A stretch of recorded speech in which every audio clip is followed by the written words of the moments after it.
to a certain someone who commented on the last video after 7 months of no other feedback.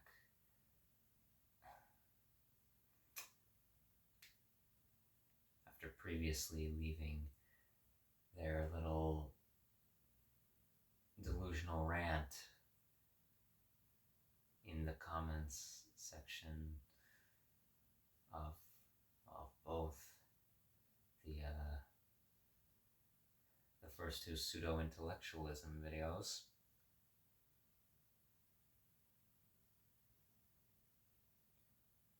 Neat.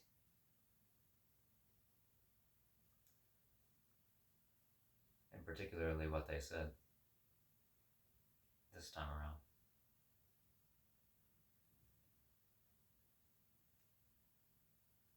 Cool. Moving on.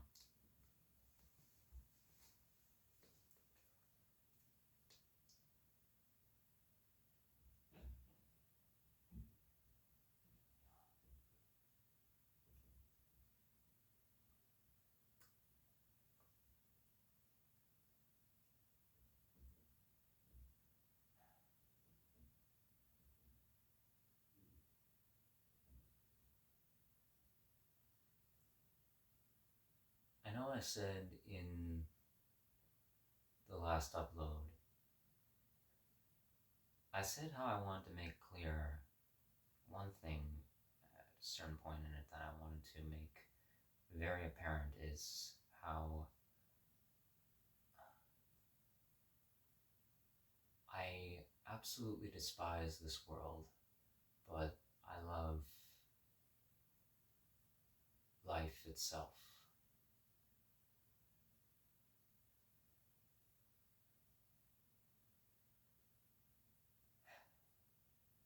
It is another thing that I want to make painstakingly clear to anyone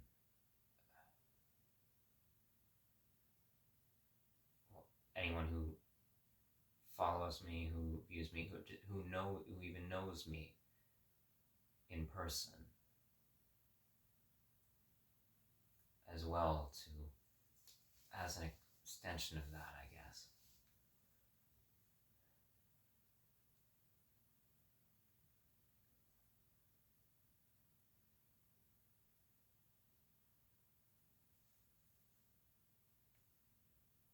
I am not a nice person. As far as how I consider myself, I'm not a nice and pleasant individual. What do I mean by that? I mean, I am not some contemporary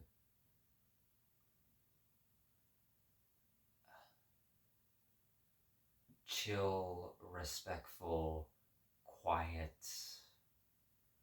nice person.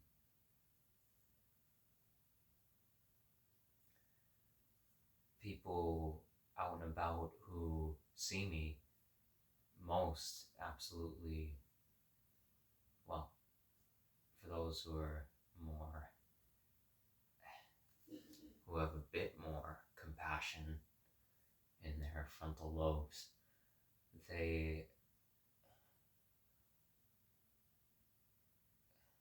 most people of the sort would think so, I'd say, from their perceptions. Because I simply don't talk. I don't make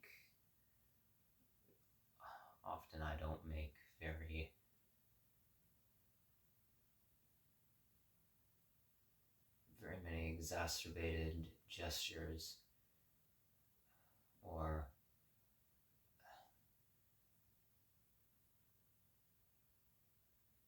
fanatical displays of myself in very publicly crowded areas.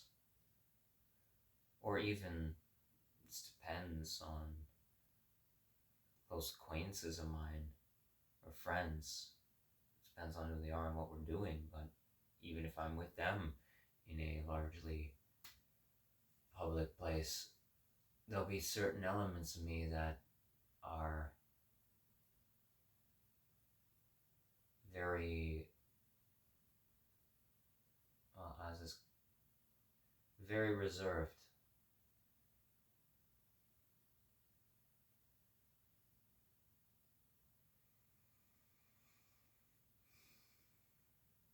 So, but well, why doesn't that make me a nice person? Well, given if you know me and you know how I've described myself, from my own self-reflections, how I think of myself, or if you view me as an empathic individual,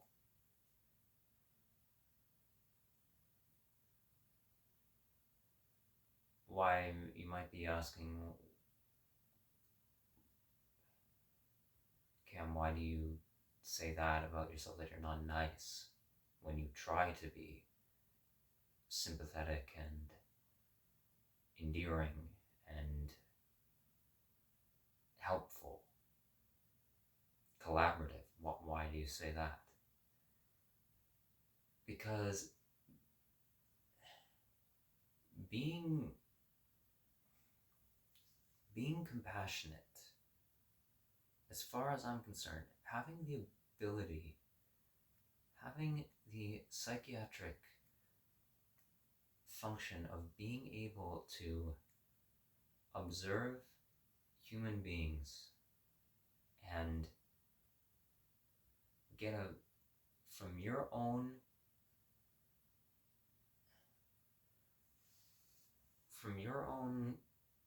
internally crafted, maybe externally expressed as well, but if not, just ultimately internal process of interpreting and getting a good enough understanding of other humans' behavior, thus in many regards, knowing yourself in one way or another.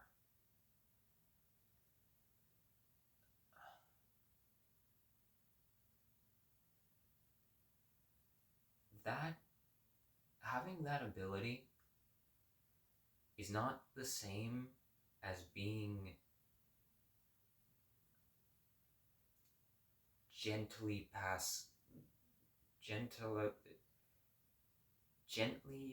passive towards things. It's not the same as being kind or being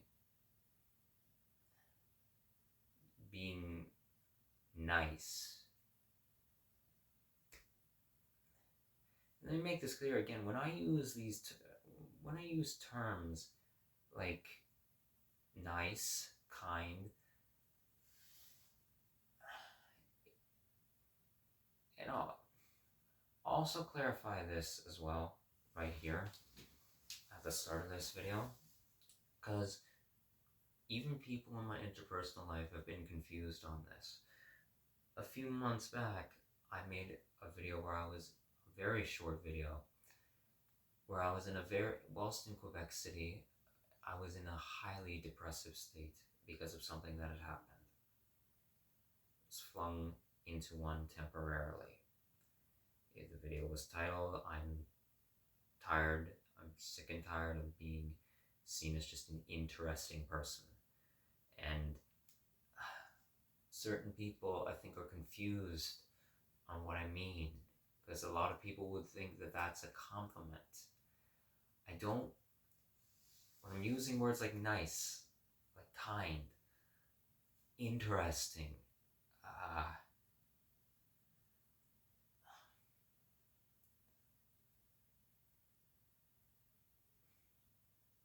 shy,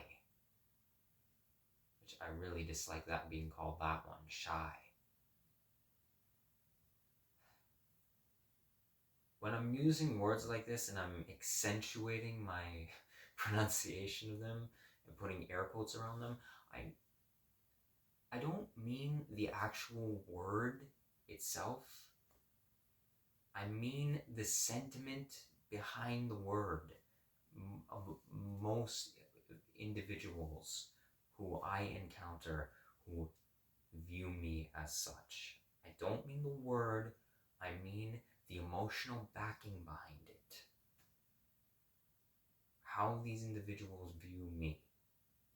That's what I mean.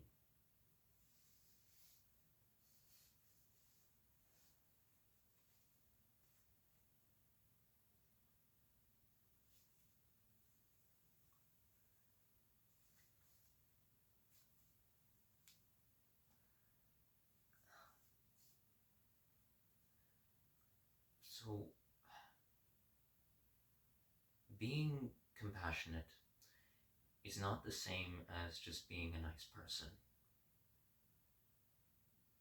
What I'm calling traditionally, in terms of societal normality,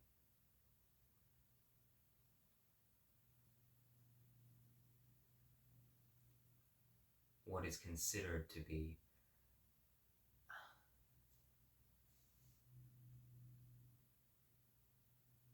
nice.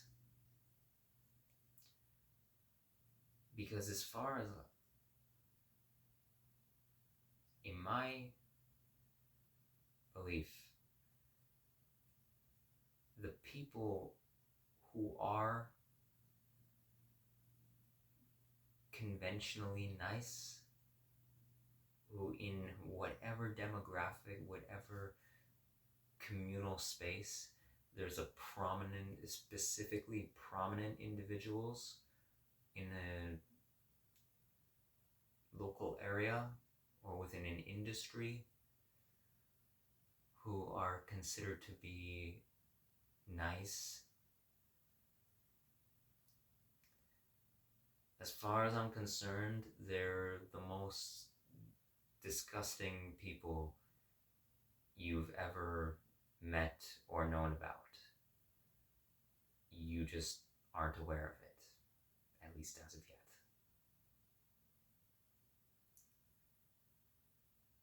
The people who are conventionally seen as generous in this world are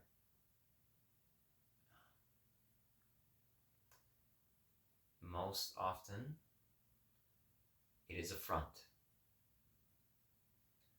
It's a front to conceal very dark and malicious behaviors.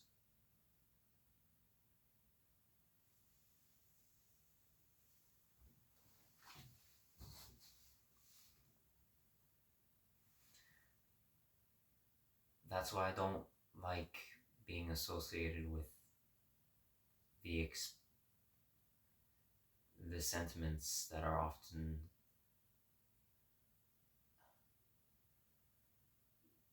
projected behind such terms by most people's usage of them towards me. Because as far as I'm concerned, there is ultimately no such thing as ultimate good and ultimate bad, ultimate evil. I don't even like the term evil. When I was younger, I used to use it. I've tried. I don't like. I despise I don't like the term evil. I despise the term monster being used in any serious sense to refer to another human being. I even have problems with referring to specific human beings as monstrous, though I have less of a problem with it.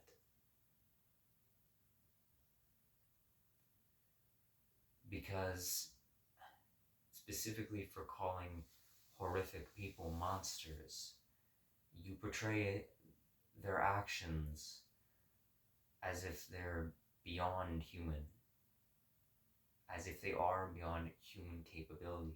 Well, that's completely ridiculous, because I'm sorry to tell you, as much as you want to detach from grappling with the reality that these are the actions of another human, well, there you go. You're looking at another human who has committed these terrible offenses.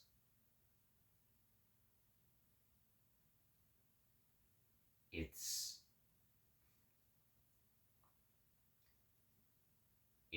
it's absolutely dehumanization.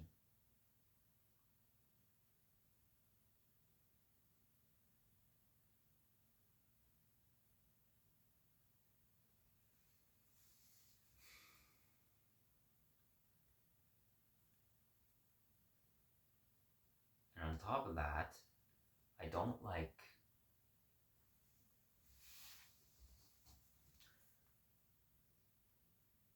so I believe what I believe in terms of human psychology. I've said it before,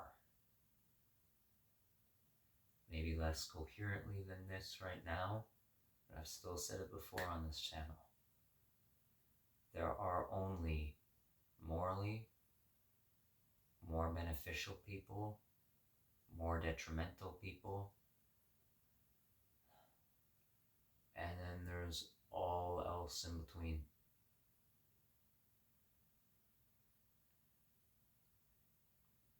That's it.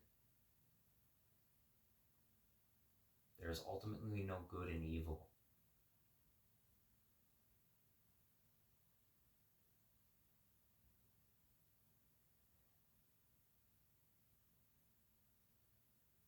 And as far as I'm concerned, I'm not gonna delve into this here too much, but at some point in the future, I wanna do more of an in-depth discussion of it. If you actually believe that specific people, deserve death, deserve torturous punishment, you are undoubtedly, as far as I'm concerned now, you are absolutely a self-enveloped narcissist. You are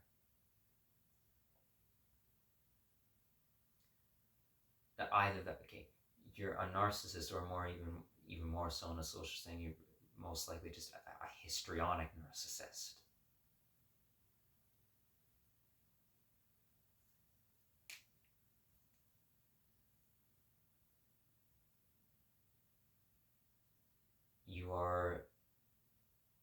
You actively believe that you are not also potentially capable of something similar to these so-called monsters. And I find it so, this is something that's always just deeply saddening to me. Something that I've always felt. It's just depressing. It's so depressing just seeing people dehumanize others, right, left, center, all which way around the spectrum. It's so depressing seeing it, saying especially somebody, no matter who they are, doesn't deserve life, when I could, I really could, if I like pulled you aside and like actually pointed out your flaws, I could literally explain to you in some way how you've committed the same actions as that person you're claiming deserves to be ridden from this world. I could find it. Or how you've contributed to something that condoned and created that horrible individual's entire existence. I could find it if I actually picked you apart enough.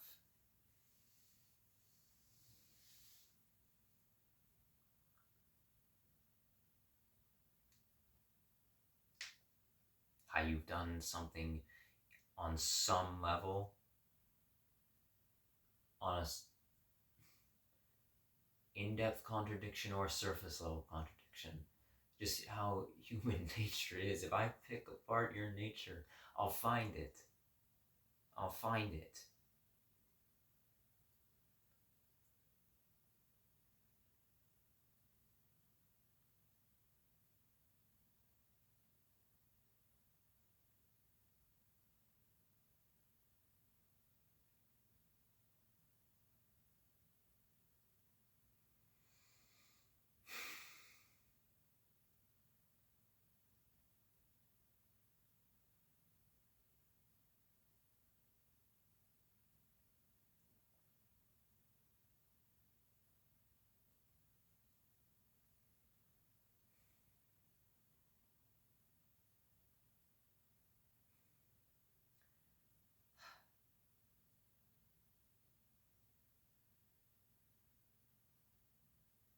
And this leads to the main, well, this will be my little segue, I guess, into the main point of this video, is I want to just take a look back on my past, of who I was, and especially so in regards to first talking about what is now my old content on this channel. That's so surreal as well to say, too. Like, realistically speaking, none of it's that old. Like, it's at most 3 years old. There's only been videos uploaded to this channel for now, currently 3 years.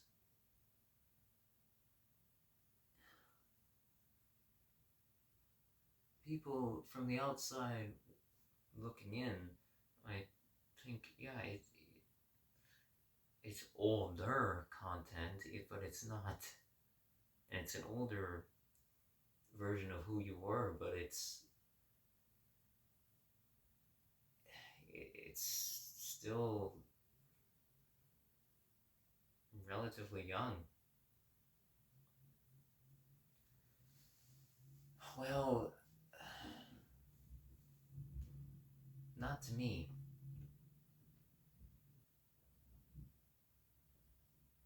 There's a little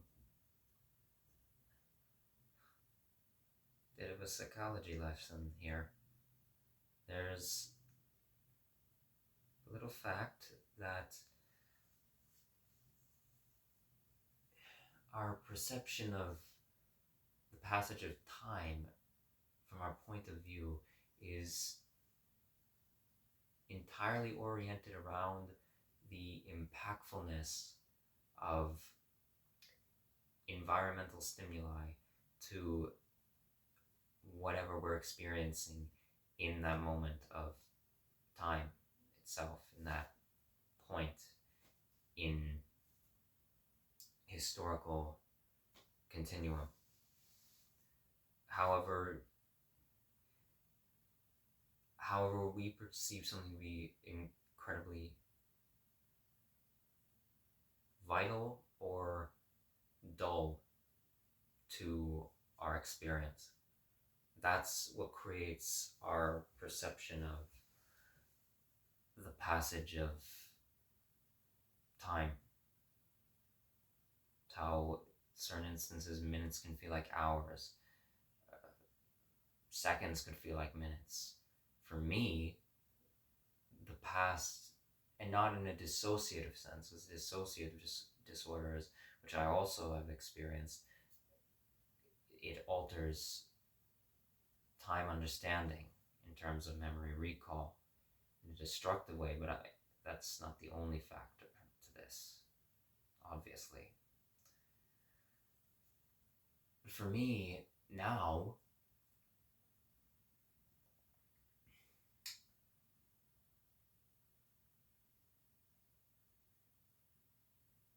the past 2.5 years have felt like 6 or 7.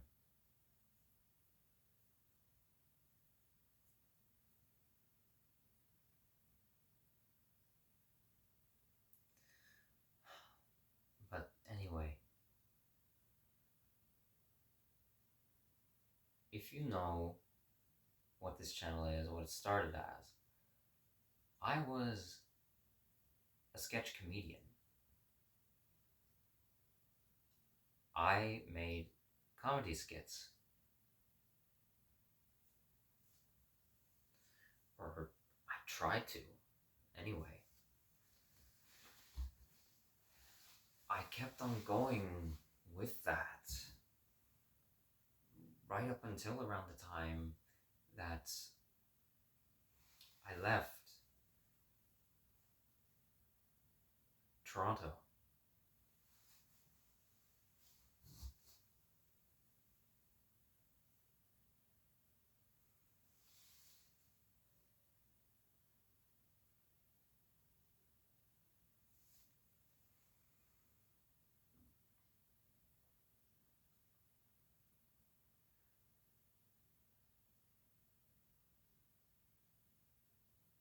And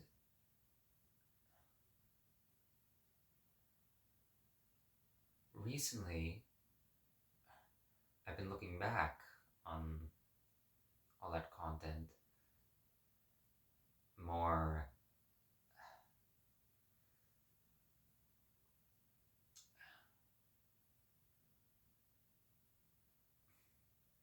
both more willingly and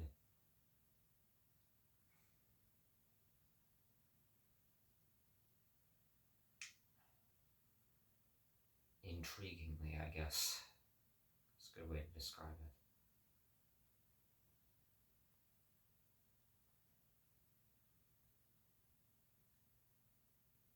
And I described,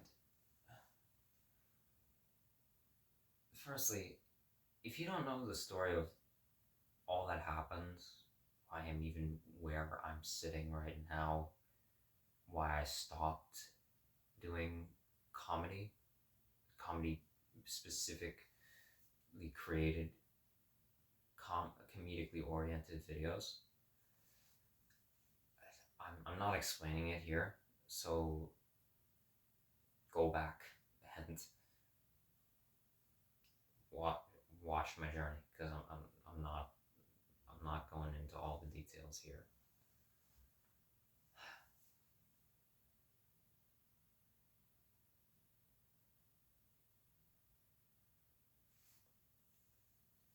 But the main reason for why, when I left the city, I stopped, other than obvious predicaments, limitations,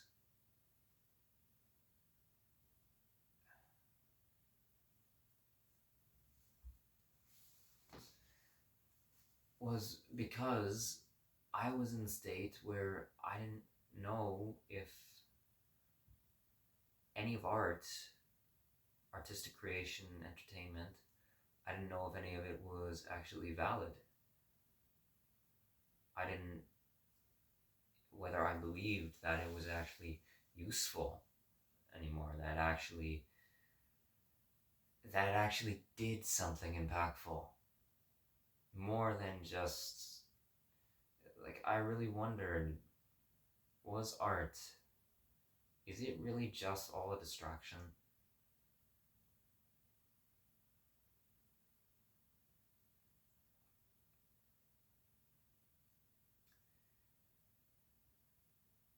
And because of that, morally, that led to, that that was part of my morality crisis.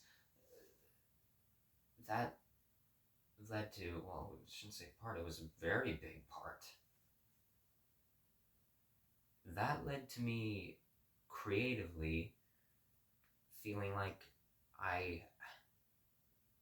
I don't know how to do it anymore. Like, I can't. I genuinely felt like I couldn't keep doing it for a time. And when I left Toronto, I made certain little, not really skits, just somewhat comedic shorts here and there. Like, I made like maybe 3. One was with the snapping turtle on the road when I was in my electric golf cart, Trudy. The other was a bee that, from the camera footage, it looks like it was floating, as if it was frozen there in place, but hovering, as you just couldn't see its wing speed on the with the camera. With the footage digitization, you couldn't see it. And then when I attempted to cook a pre-packaged pie, pot pie in the microwave at my extended relative's cottage, well, if you saw it, it didn't go so well. It didn't taste well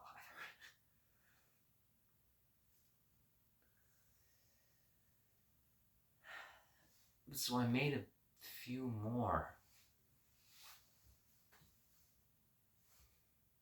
And then the last really official, like, until a bit later in my, the last official,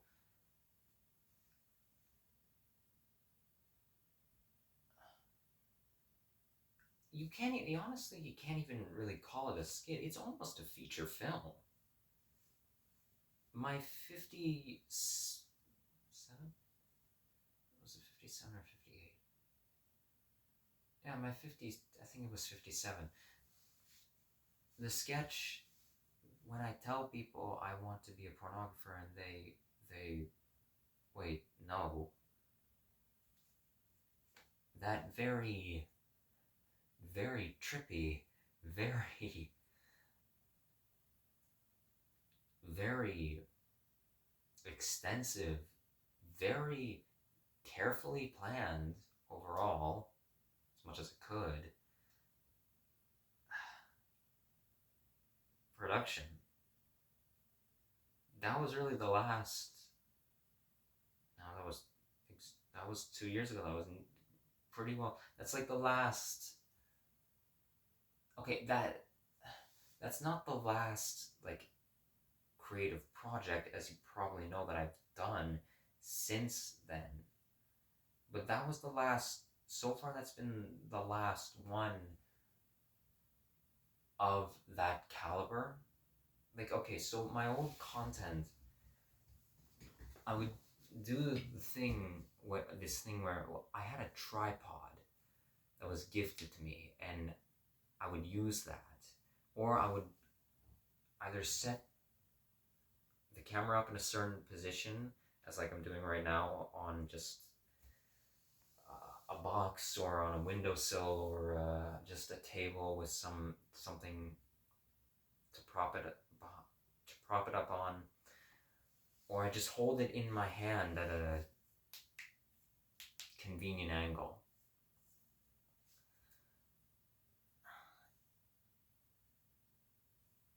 Like I haven't made really anything of the caliber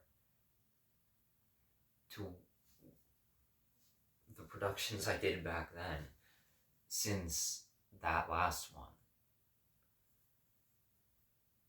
And again, the reasoning for that was in my conflicted mentality, my existential and morality crisis. I really just, I felt like my abilities of expression and creation in the realms of art were just tarnished. I thought I couldn't. I didn't have it in me. Even if I even if I had ideas that I wanted to do.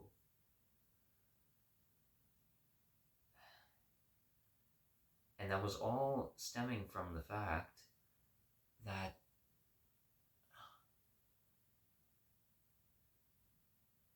well, two things. One, is art really worth it? Or is it just not even a coping mechanism? Is it just, as obviously in the world, good art is a coping mechanism for people, but is it just talking without doing? Or is it just creation without impact, any impact of true change to what I would have wanted? Or, and also, am I full of myself? Am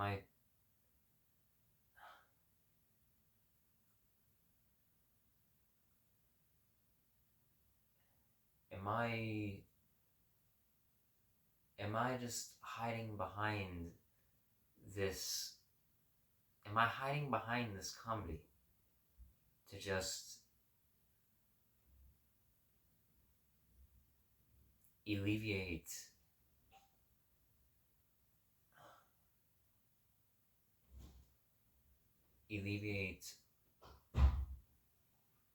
unnecessary hypocrisy of myself?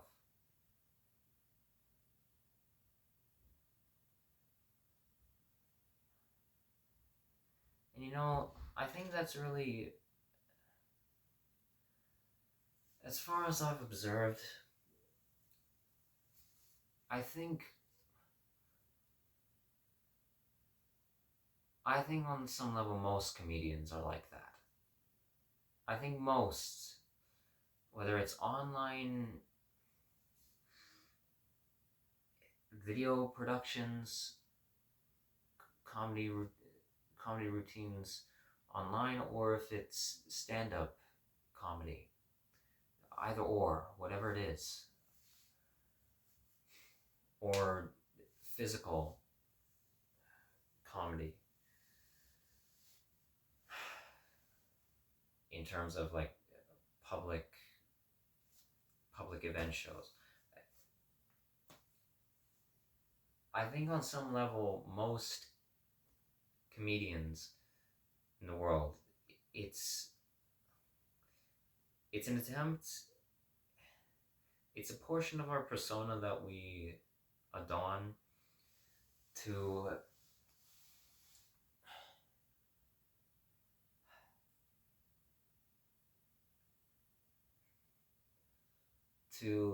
unconsciously feel as if we're better than our true selves, that we're better than we try to feel as if we're not better than other people, as far as I'm concerned, in terms of intelligent comics.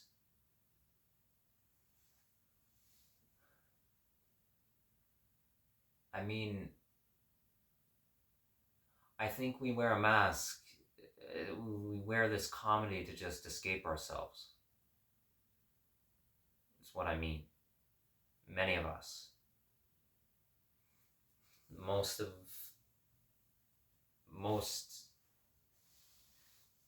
genuinely, as far as who I consider to be incredibly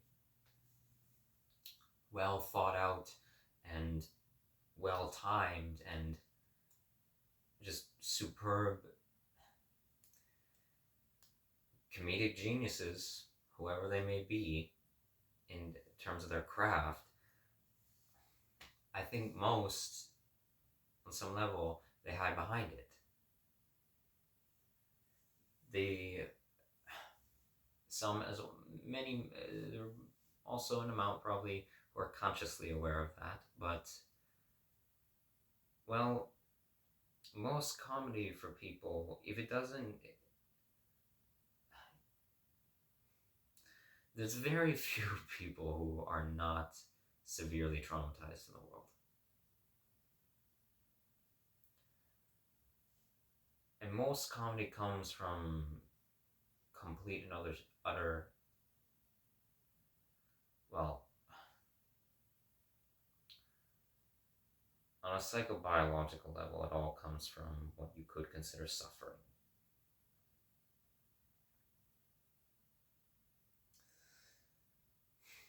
But from really even just mass, needless suffering.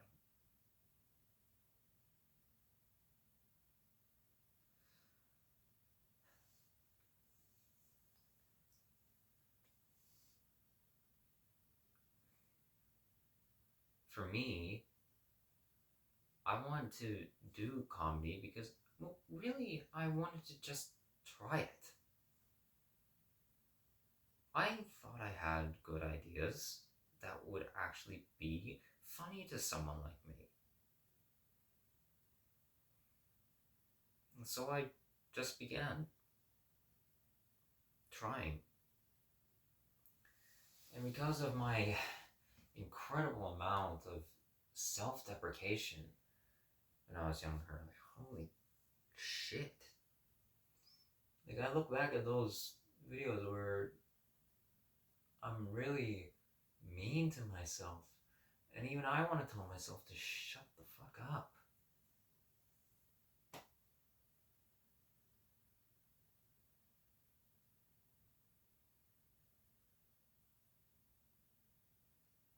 Like, self-loathing is it is a heck of a thing.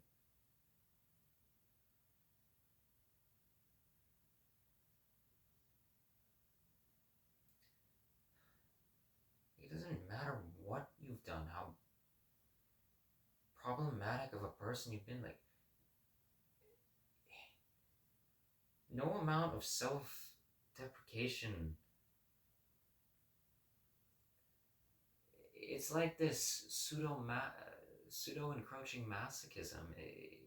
No amount of it is gonna make it better.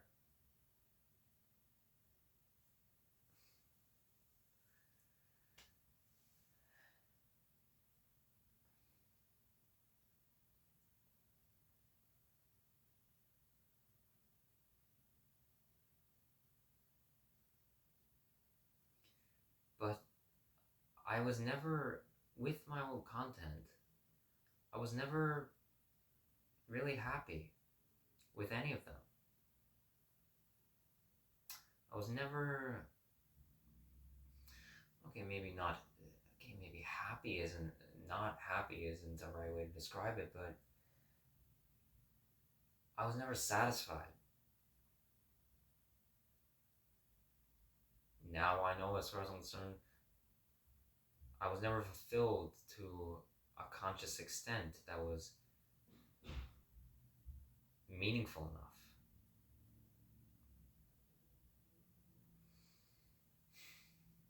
And it's not just because of the low view count. It's not because of the no comments. It's not because I had no subscribers at that time. I still have very few of all of those.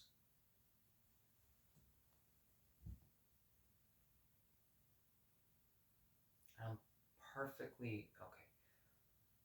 I'm perfectly fine with the low count. I'm just not fine with the lack of engagement.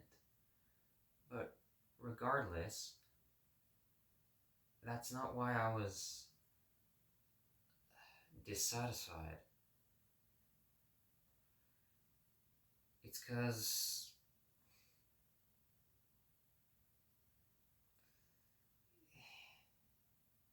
I felt like I was just cheating myself. I felt like I was cheating others. I felt like I was cheating the ideologies I follow. Felt like I was just cheating. It just felt like cheating.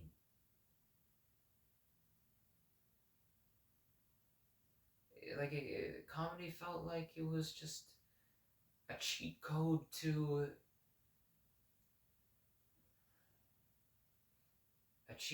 some whimsy.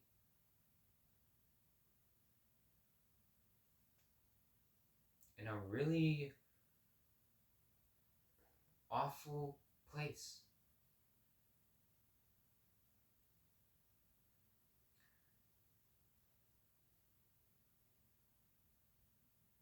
In a really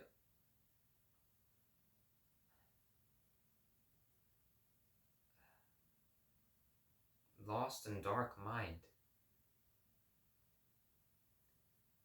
It's another thing is too many audience members don't know how dark, how devastating a comedian's psychological state is. They don't know how really horrific their inner thoughts are.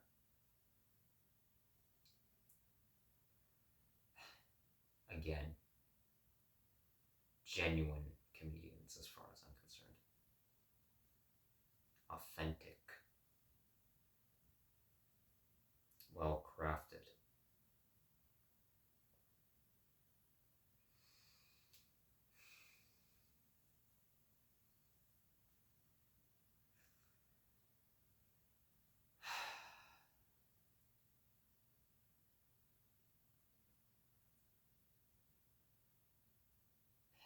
And so it got to the point where I felt ashamed even just making jokes in general. Even when I was talking to myself, just completely natural. When I was having dialogue out loud with myself when I'm alone,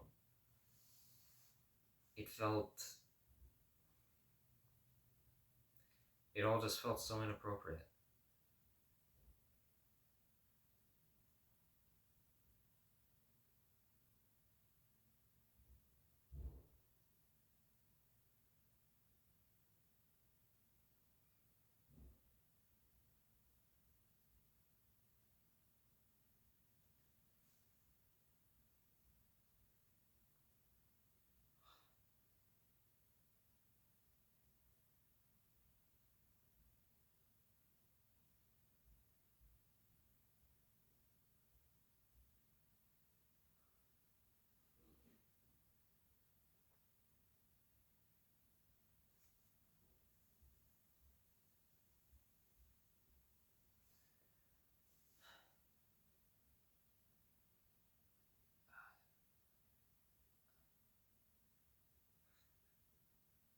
It's,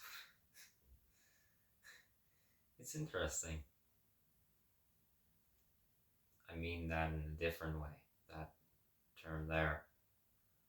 I mean that with genuine interest.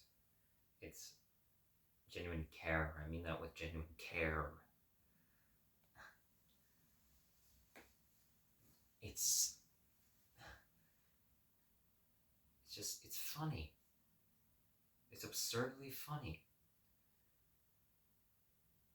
internet sensation Bo Burnham has literally talked about the same thing. Frick, Inside, pretty well, the Inside special, it is this dilemma. It absolutely is. And that's absolutely personal to Bo himself. I know he feels the same from following his content. Why he disappeared. Probably why he no. Well, yeah. What am I saying? That's absolutely why he started having extreme anxiety attacks on stage. Obviously coupled with many other things, but yeah, that's why. I'm not gonna say like I think. No, that's why. It's clearly why. Especially after seeing Inside.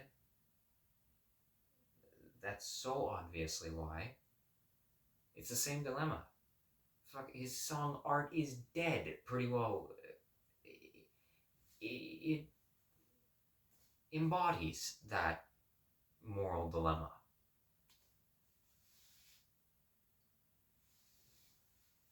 Like that song, it's brilliant as far as I'm concerned, but it's brilliant for the fact that it's not subtle.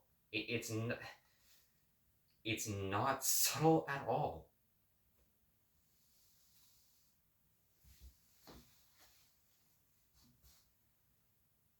In that context, subtlety would have destroyed it. Would have destroyed its meaning. At least as far as I'm concerned.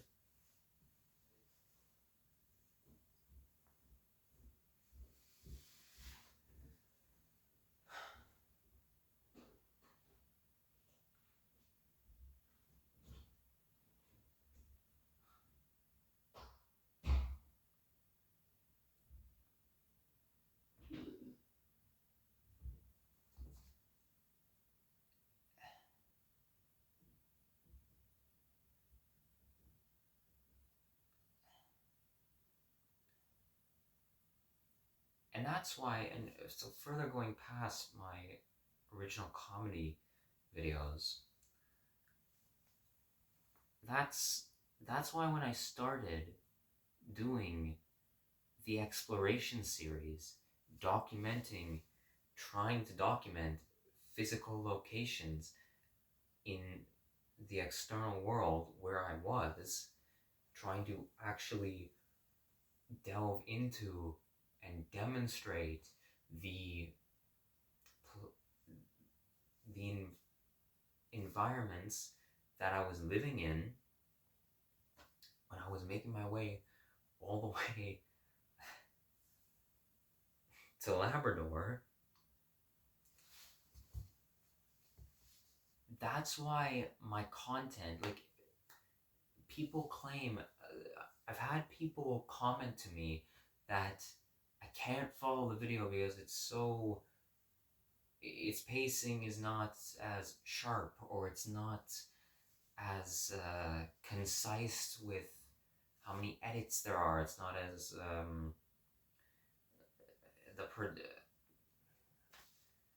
the quality just isn't as good in terms of effects or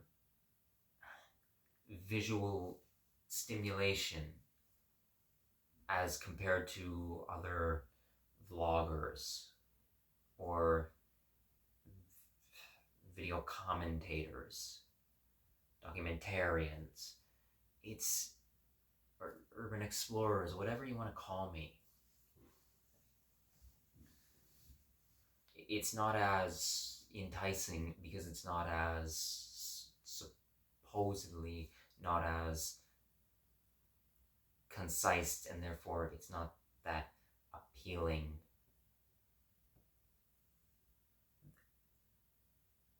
I've done that for a purposeful reason. I'm not some... If you saw my old content, as far as I'm concerned, I'll get into in a moment how I've changed my opinion on my old work. But the one thing that for the longest time, even when I didn't like a lot of my old content, that I still hold strong to in terms of what I think I did right, is that when I tried, I was freaking phenomenal at editorial work. Okay, there were points where the self-deprecation, I again thought that most of my videos, okay, I started to later believe that at least the latter half of my comedy videos were very well edited. But now looking back, I think all of them are phenomenally edited.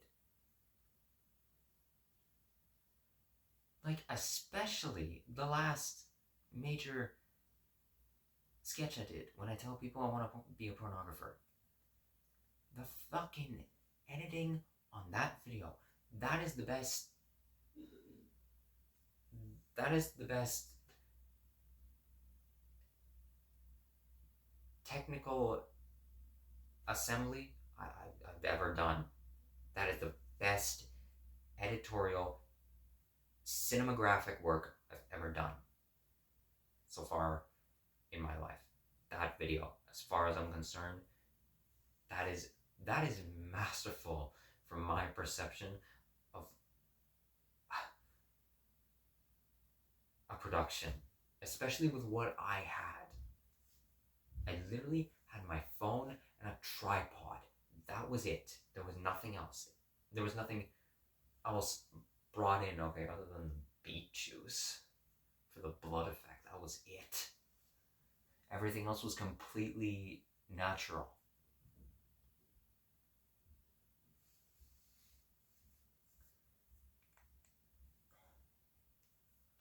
But why I shifted from doing that, editing like that, when I became more vlog documentary oriented, is because I wanted there to be more of a sense of realism. I wanted those videos, I really wanted the exploration videos to be more realistic. Like, actually, as if I'm showing live footage. I don't want a bunch of chaotic editing. I don't want a bunch of clean shots. I don't want to balance the friggin' device on a stupidly elongated selfie stick that you could use as a golf club. Why don't you just friggin' tape your phone to a golf club?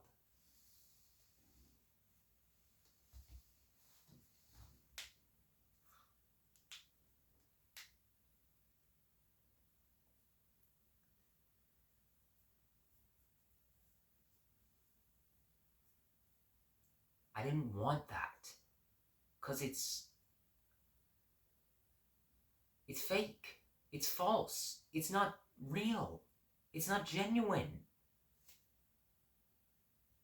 I don't care how many travel vloggers I do enjoy myself in terms of just the content, just the theme of their videos. And you know what? That's another thing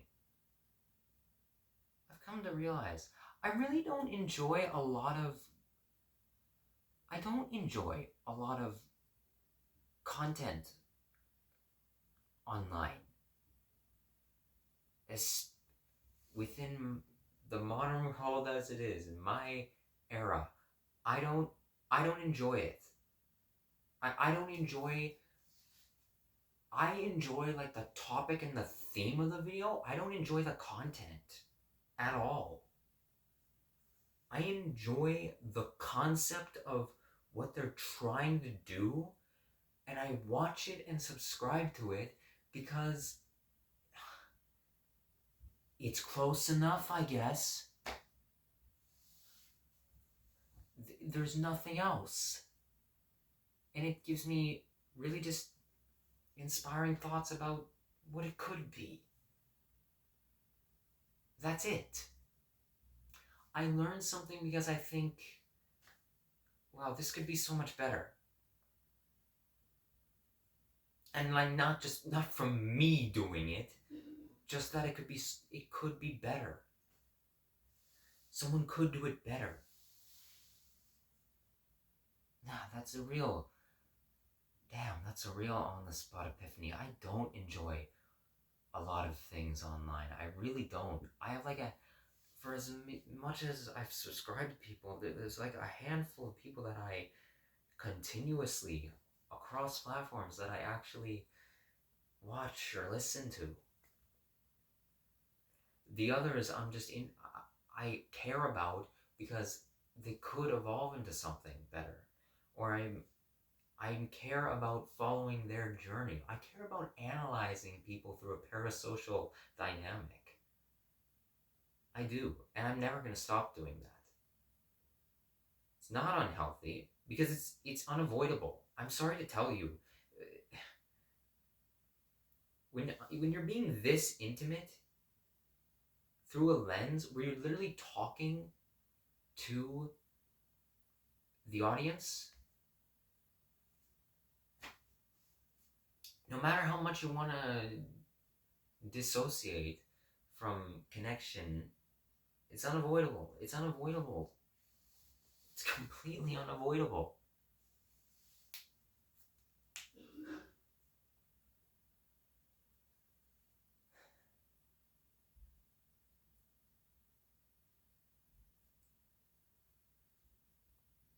But I wanted, and not just the exploration videos, my commentary videos, even right from the beginning when I started doing Too Much Talking Twink. I wanted to do comedy as well as commentary. Not just commentary within the comedy, but commentary outside of the comedy.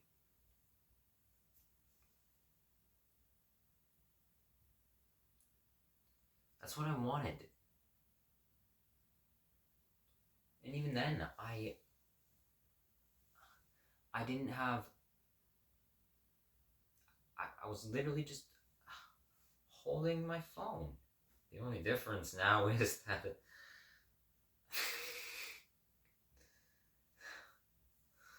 instead of holding it vertically, now I hold it horizontally.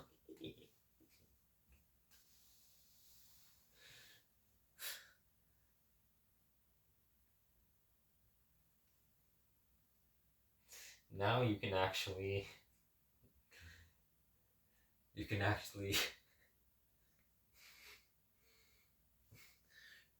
reverse the tilt modes. You can actually, or you can use the tilt mode now when you're watching my content. That's the only thing that's changed from that.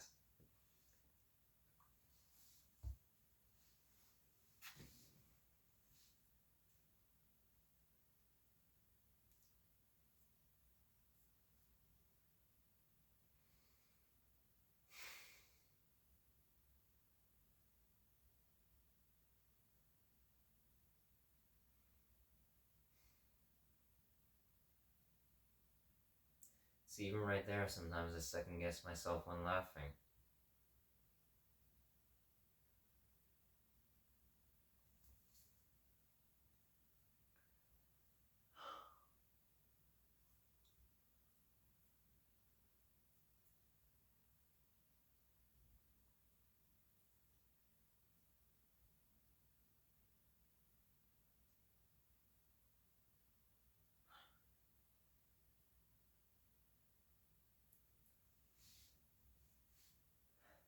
So I wanted these types of videos to be more more involved with what I'm showing. I didn't want this complete escapism.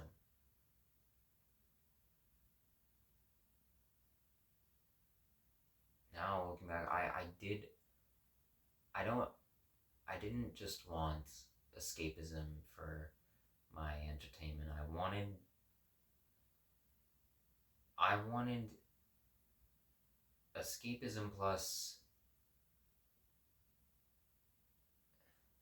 education.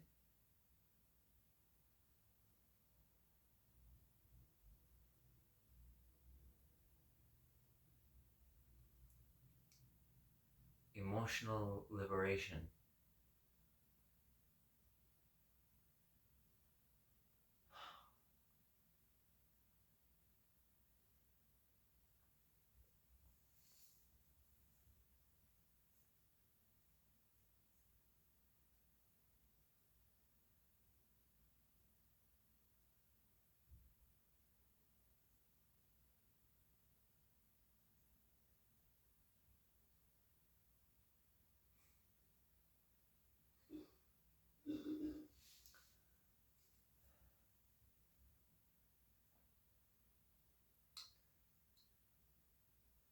And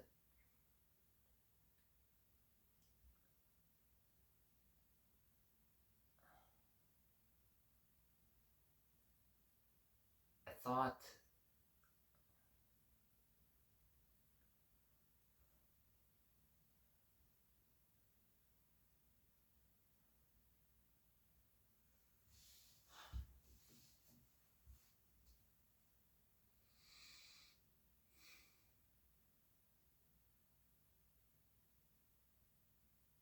yeah, that's that. I thought it was more ethical.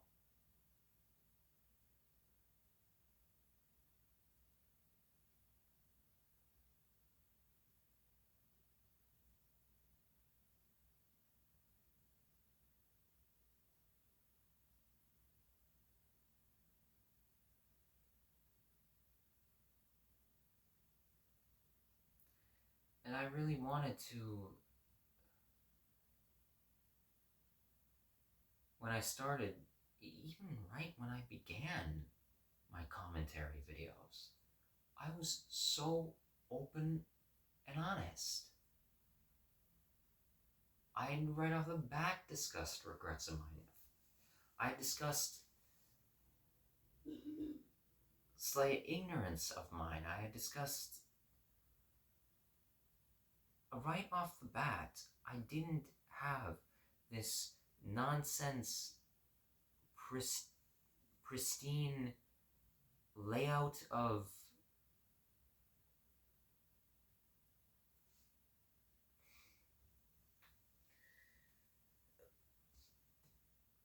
false conciseness,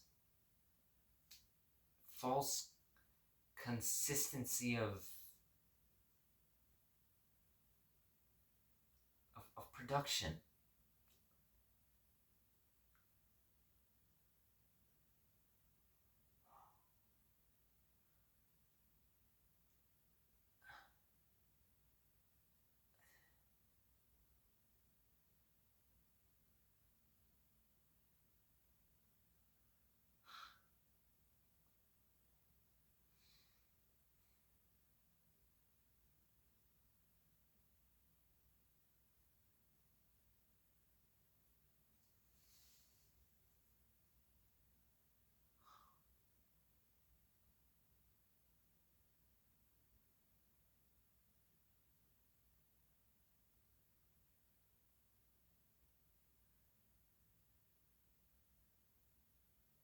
And I loved that element of it.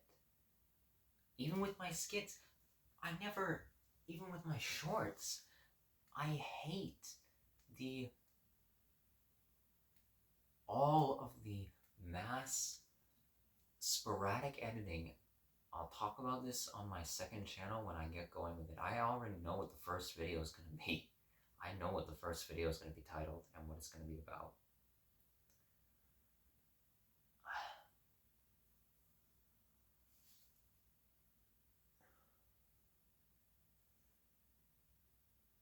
of how the modern video sharing platforms are, it has destroyed temporal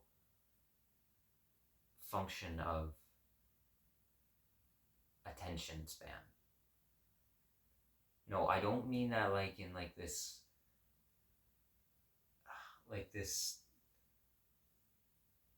slang of brain rot on the internet, like it's just some strange phenomena. No, it's actually damaging. It's damaging human ability of focus. It's overstimulating. It's especially dangerous for those who have ADHD and autism. It's real dangerous.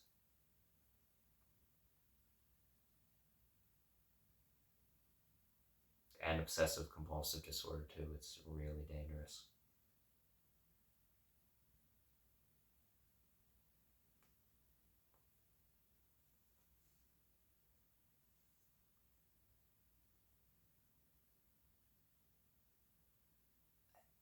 Even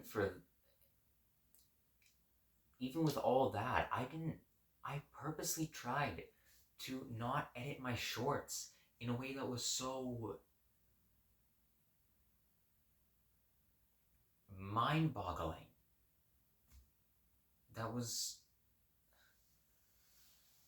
That had quick movements, but that were easy enough to process and follow. And this all happens for me as far as it is subconscious that I do this, in terms of how the actual process comes about. But I look back at my shorts and my lengthier comedy videos, and I'm really proud of that. I'm really proud of sticking true with that editing. It's not this sporadic nonsense. It doesn't have constant text on the screen. It isn't like text put here, text put there, text popping up here.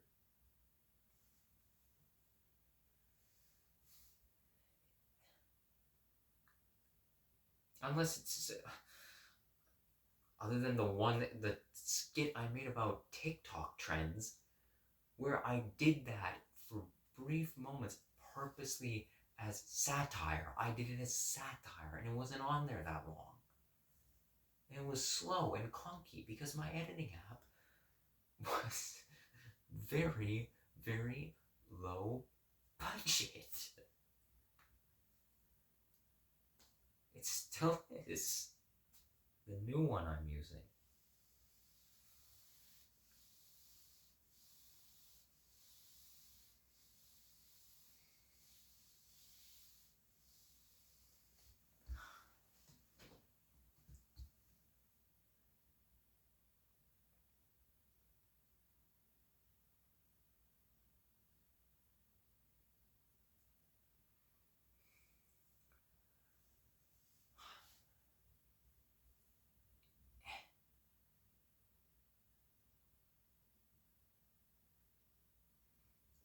So,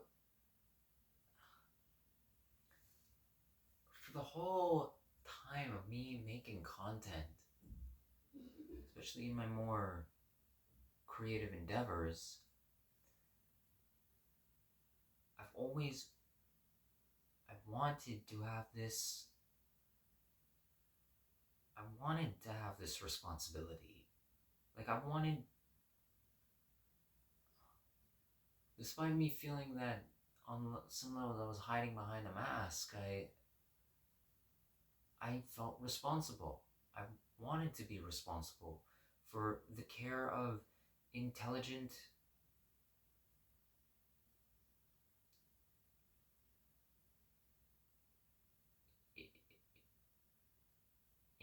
humor, hilarity.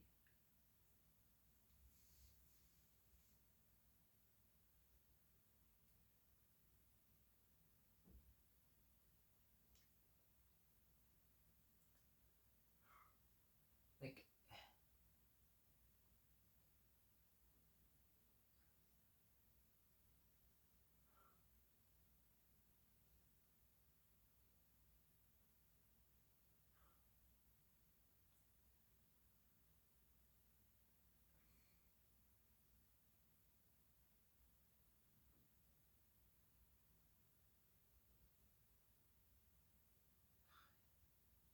people never damn well, they really don't understand me.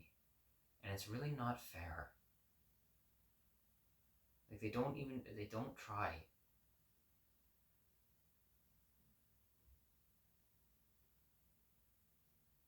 I don't care how pretentious that sounds. They don't try. I don't like doing shit for the sake of doing shit. I do something because I feel it has a purpose. I want to do something for the sake of a purpose that I can envision, that I can actually be readily aware of in some regard.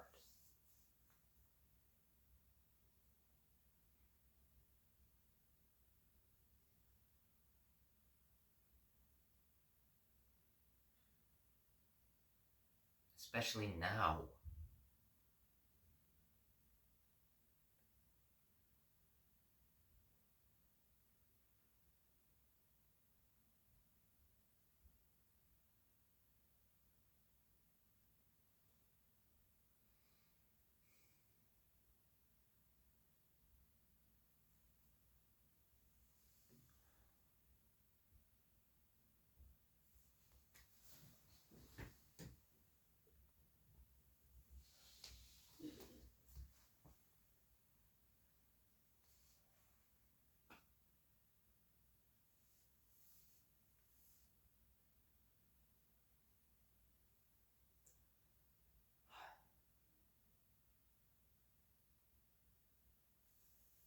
And even now, I find it hard, despite having gotten over my initial extreme crisis.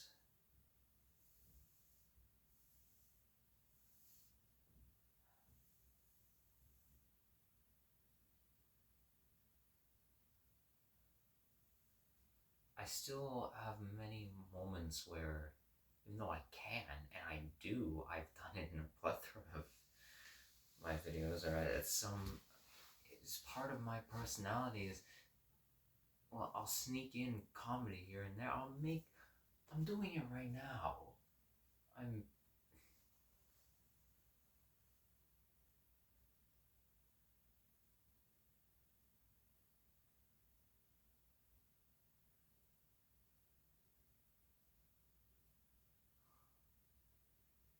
But I still, at points, when I become more aware of myself,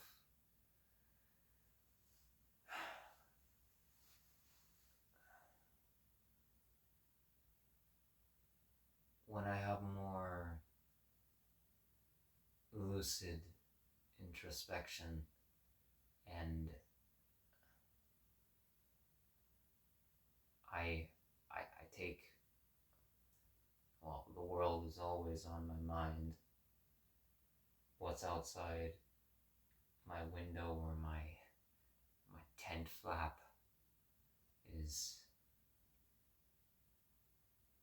always on my mind.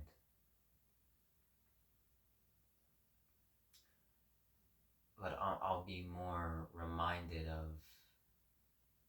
certain things.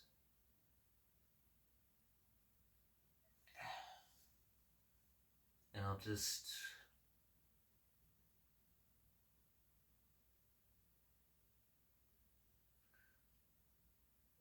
feel filthy making humor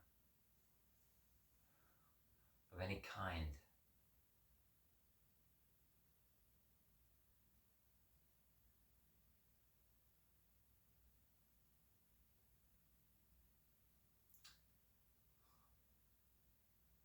Now, I firmly believe in dark humor. Offensive humor is absurdist humor. It is valid humor, and it is some of the best comedy out there when done correctly. Here's something that too many people don't understand. Both of the the moderate leftist to falling leftist comedians, and especially as well though those who are far left rhetoric. And then there are those there are center rightist comedians who do this too. Here's what people don't understand about offensive humor.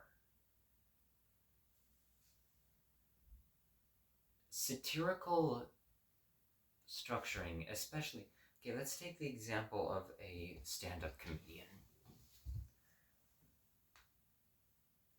Someone who is actively making a setup with themselves as adorning this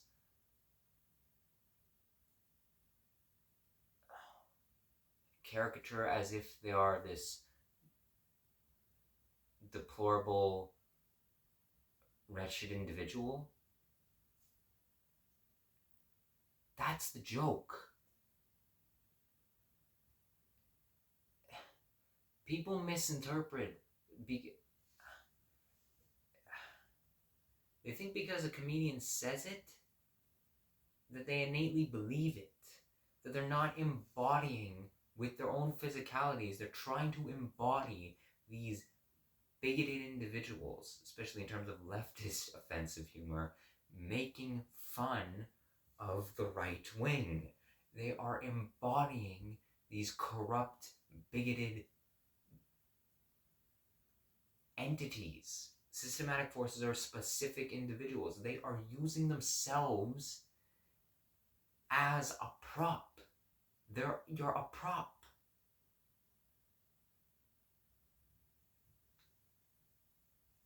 You're not making humor at the expense of a degraded group.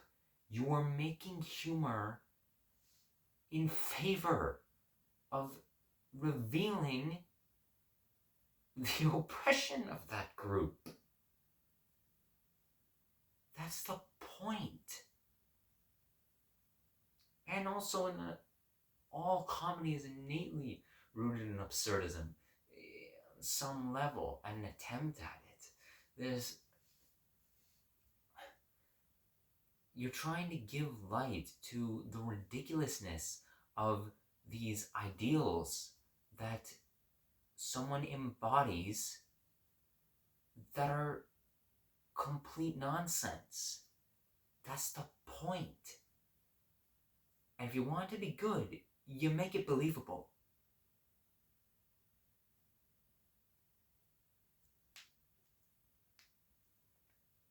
That's offensive humor and edgy humor. They're not the same damn thing. Edgy humor is just... Okay, for those idiot comics, the stupid ones, the real stupid idiots, they think, and this is especially, or not even comics, the friggin', it's the high schooler, white, upper middle class, standardized middle class, or even lower middle class or impoverished, heterosexual, cisgender, Christian or atheist, gamer,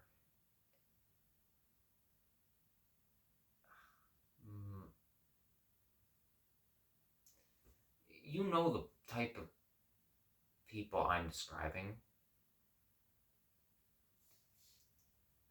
They think that just saying gay is the most hilarious thing in the world as a slur. It's not the same. They think that offensive humor is just literally being offensively deplorable, degrading a non-problematic group of people. That's what, in their fickle intelligence, they view as insulting comedy.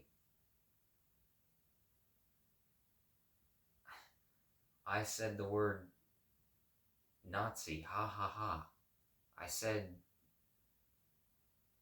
oops, I didn't say the right pronouns, ha ha ha. It's, it, it's not the same.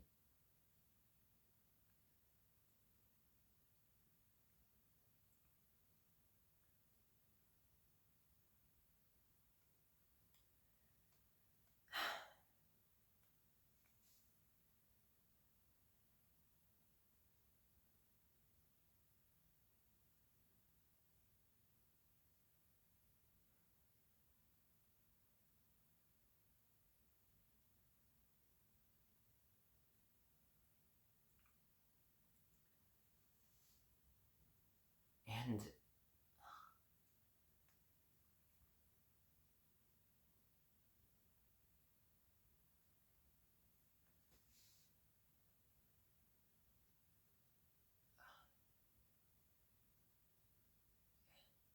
it hurt so much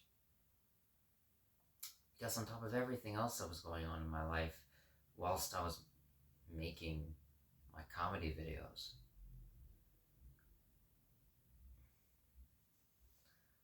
like, I felt like I wasn't a truthful person because of this,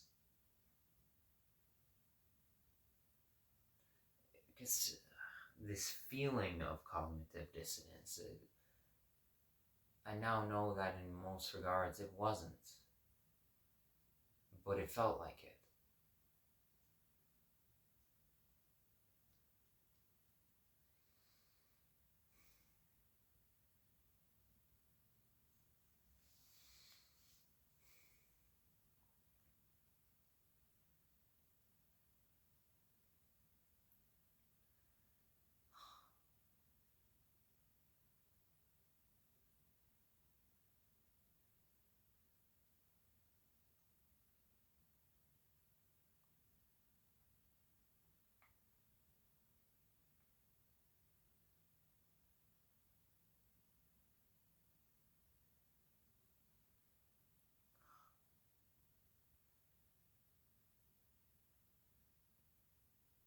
And it just,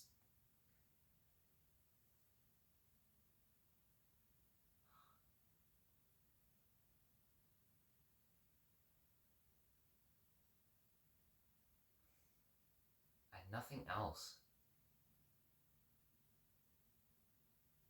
I really, other than what I was trying to do with my video game writing, which I've completely given up on in terms of that, all my game concepts, the plots, well, other than the videos that are up on here, their writing is gone with my old phone.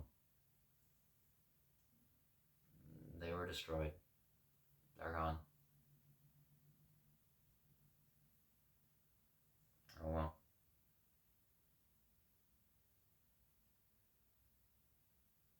Maybe one day if I want to retype it all from what I had read off aloud from the videos I made on my 19th birthday. Well, that remains to be seen, but whatever.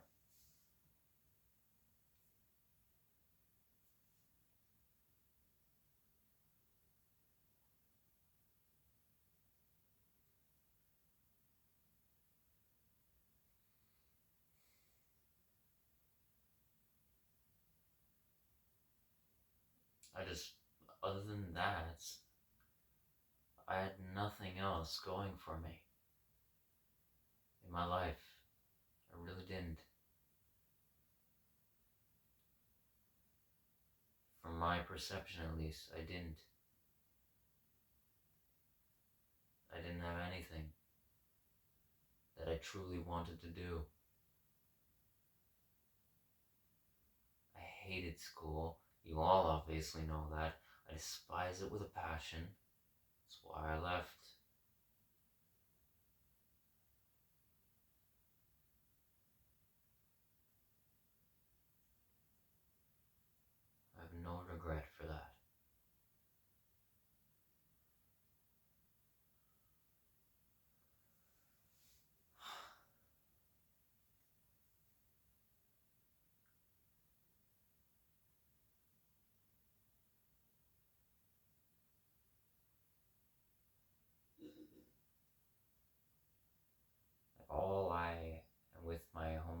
completely breaking down.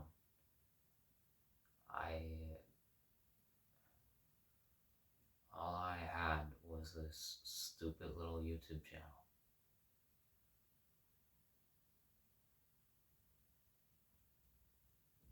And whatever amounts of writing I was doing. That's it.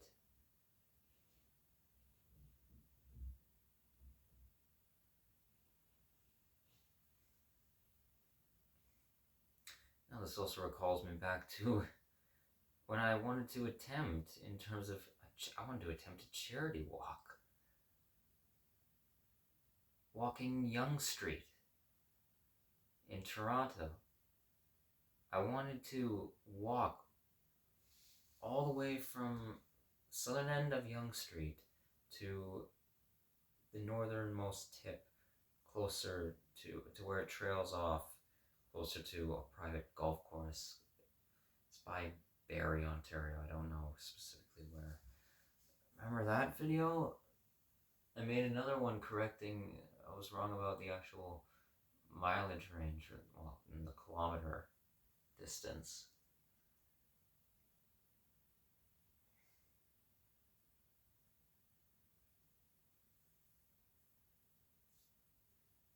And that didn't pan out, but even looking back, well, what I did was far grander than that. Far longer than Yonge Street. Yonge Street is the long. Okay,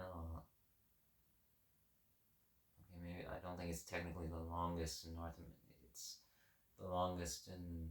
Well, it's the longest in Canada. It's the longest road in Canada.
I guess in some way I always wanted something like this to happen. Didn't think exactly like this, but I wanted something like this.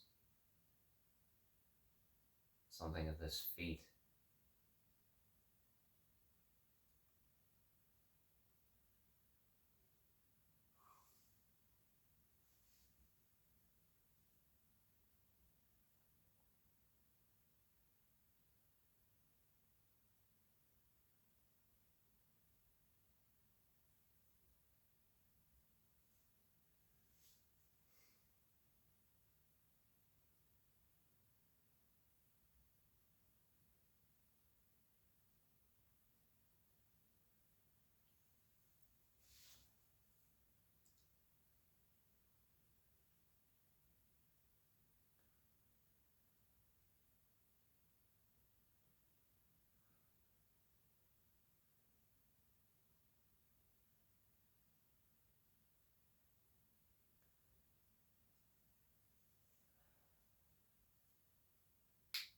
And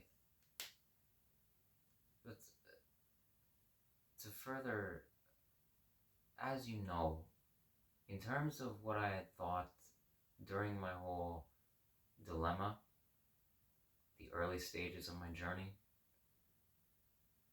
where I thought I couldn't be creative anymore. I was completely wrong. I reoriented my whole thought process on art being destructive potentially, or all of it just being destructive. No, it's not. It's necessary for people like me, at least. Necessary in the world as it is now. It is doing something. For creative types, it's all we can do. Because people won't listen to fucking reason. When people won't listen to reason, you're forced to express. You need an outlet. People are unreasonable and you're surrounded by them. You need something. You need something of your own.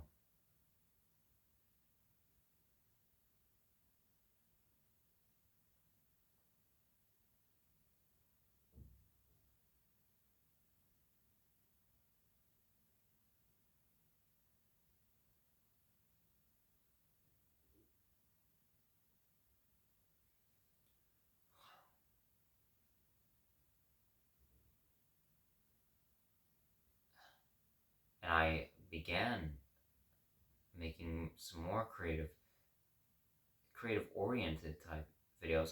I made a video after the when I tell people I want to be a pornographer skit. I made a short film, another short film I've seen, dedicated to a book called In the Garden of Men, when I was living in the Viz first, before the winter came, for the author of the book, who I'd actually worked with whilst at the small business hotel job in the city that I had. When I worked with them, I made that video dedicated to them because I love that fucking book. I love In the Garden of Men. John, if you're watching this, you're a phenomenal writer. That book is incredible.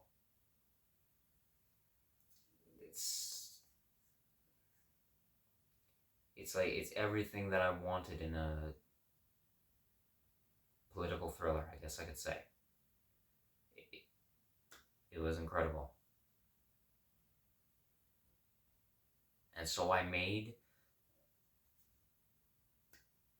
a video that was supposed to somewhat emulate it. Emulate the aesthetic of it. At least from my perception, as much as I could do.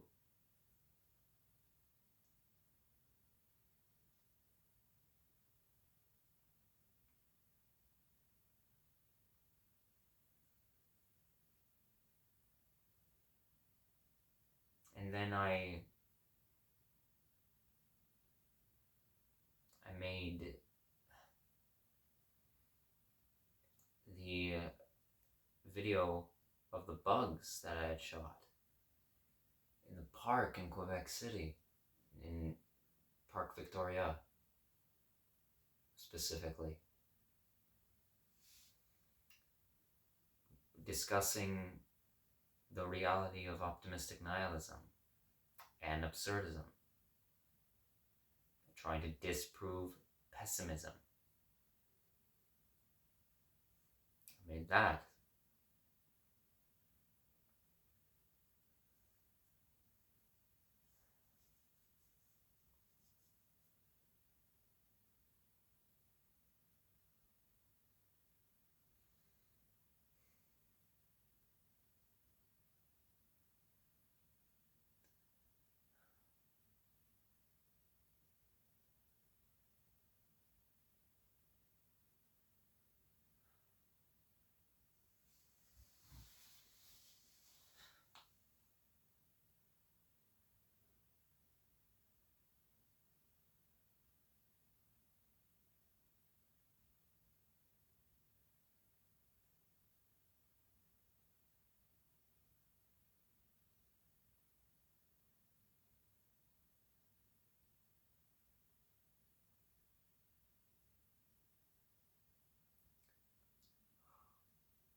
it's also the same thing with my pornographic content.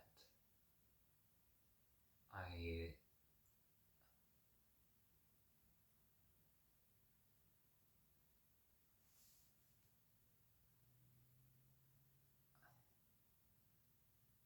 the reason that I shoot my videos as I do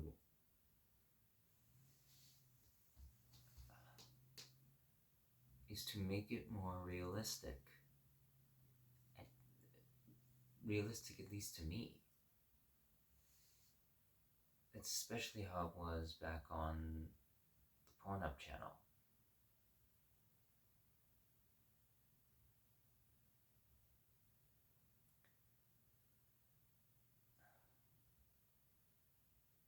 I made commentary along with the erotic performance. Because that actually forces you, well, unless you just skip through the video, but that forces you, even if you do skip it makes you have to engage in some way with the provider of the arousal. You do have to, as far as I'm concerned, you have to, you are forced to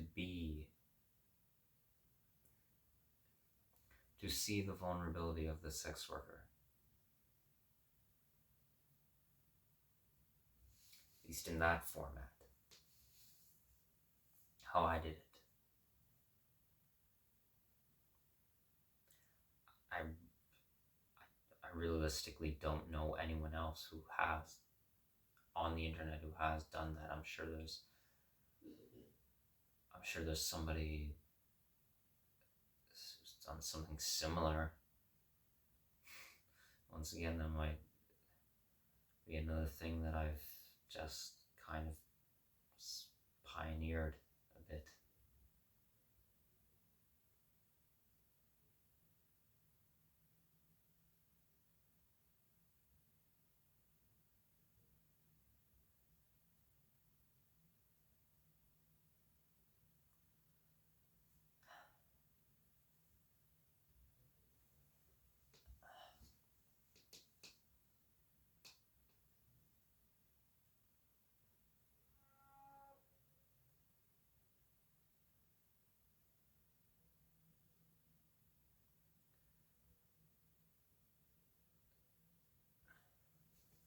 Again, that's what I want you to take away from it. I want you to learn something from it and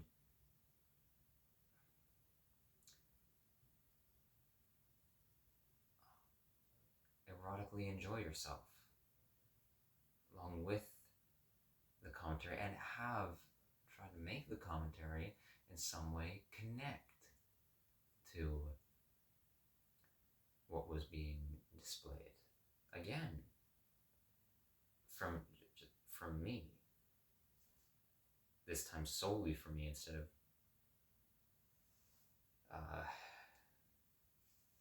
municipal landscape.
myself for that. I'm proud of myself that I never caved. I never caved to trends.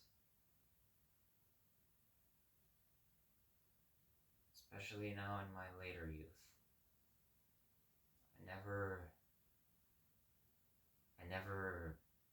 Yeah, everyone's influenced by everything, but I've never played the YouTube algorithm.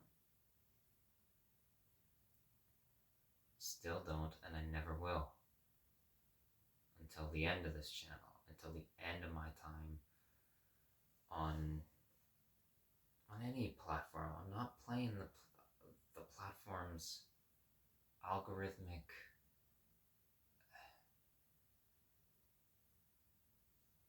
feed loop.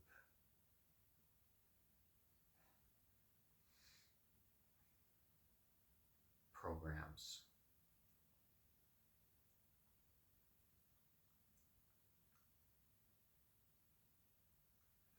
I have no care to it. It's a waste of my time. It's a waste of everyone's time.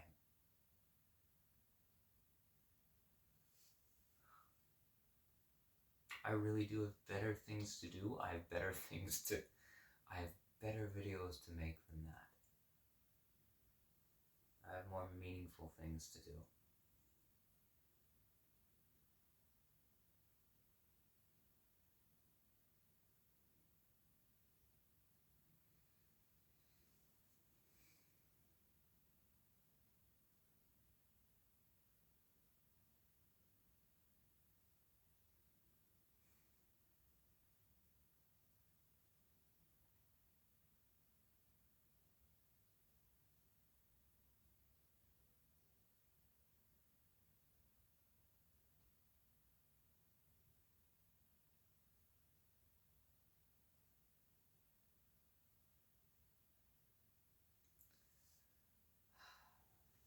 So before getting into the next part of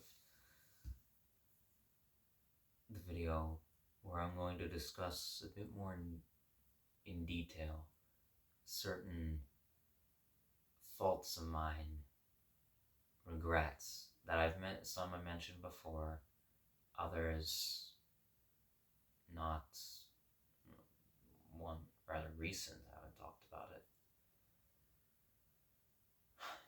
because I want to feel it's necessary, deserved, and well, yeah, that'll just be the latter half of the video. But before going into that, I want to say that in terms of my old content, my comedy content, now from my perception, after having gone back and re-looked at it, I freaking love it. Not every element of it. And there were things that certain things, well, that from my understanding at the time I was wrong about. Oh, that's another thing. I will make corrections at the end of the video too.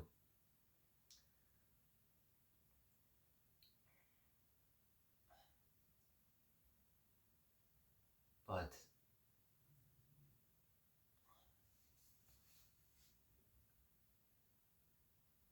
now how I look at it, I look at it both as who I was then, but also in a way of engaging with the artwork. I just look at it as different characters. Me, or the person from my character from my perspective, arguing most often with another character that I'm just embodying. I just look at it as an exchange between characters. That's it. And I think my style really helped that, feel that sort of immersion. It didn't, looking back, my content doesn't actually feel, at least for me, as biased maybe as I thought it kind of did, or it could have come off as. Okay, well, obviously, left wing. It is left wing content, but I mean,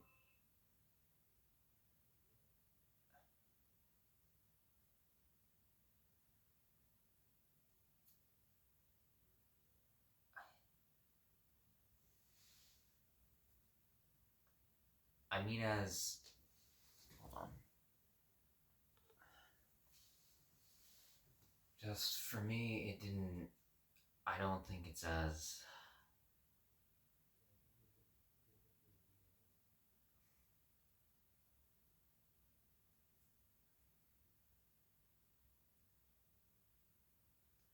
I don't think it's as self-righteous as I thought maybe it could have initially been.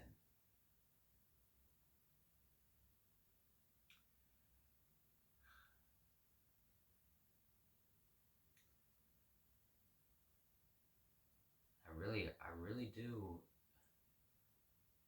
I love most of my old videos now. If nothing else, just seeing my process. How everything came about.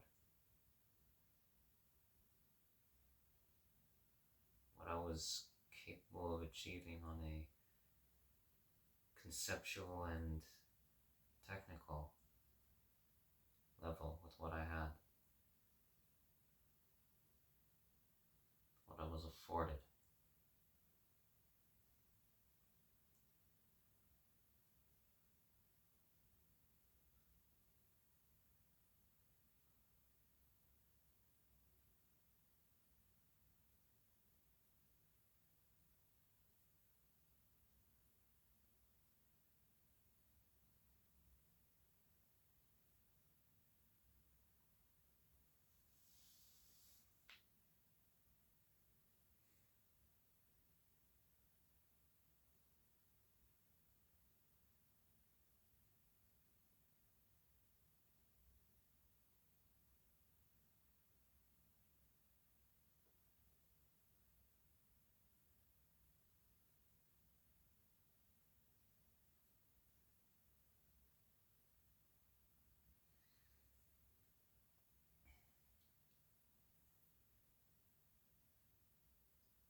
Am I thinking of ever doing comedy again? Well, honestly, yes.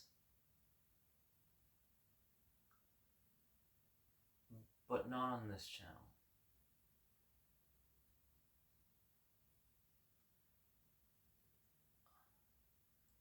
I think, along with my second channel, I will make, at some point,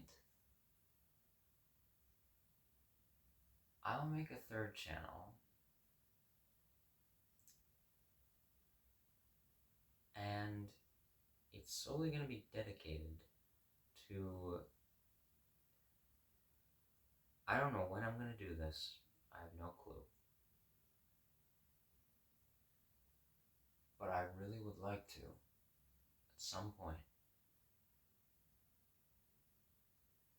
I have this idea for a satirical series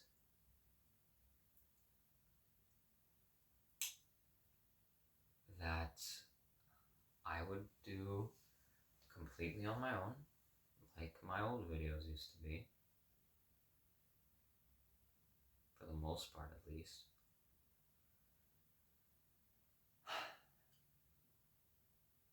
And I'll dedicate an entire channel to it. I don't know when that'll happen or if that'll truly happen, but I'd like to. I like to see what I can do now.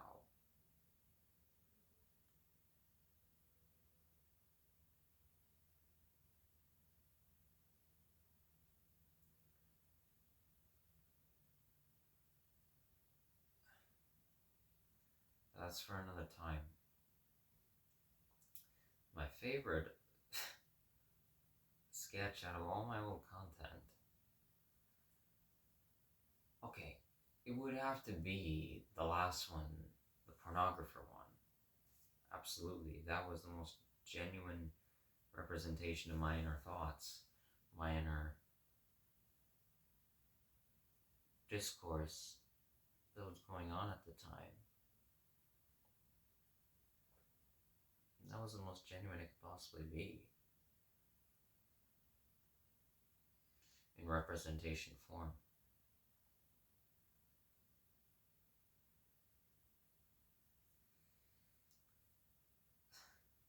Second favorite, easily,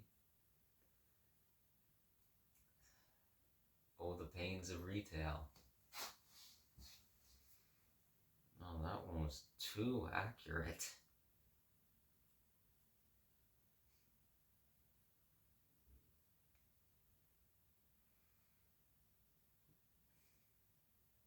Then would be The World in 18 Minutes.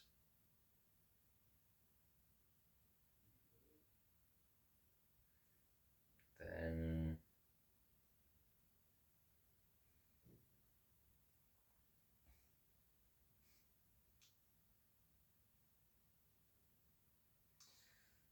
probably the Meme Gods one.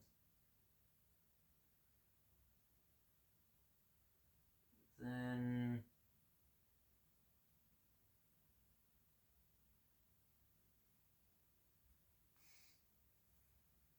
absolutely it has to be If Sweeney Todd was a 2010s high school douchebag. Gosh, that one was ingenious. I was so happy.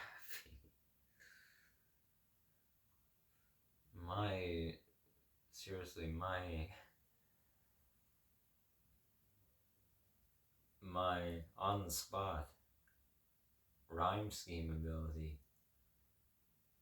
parody ability.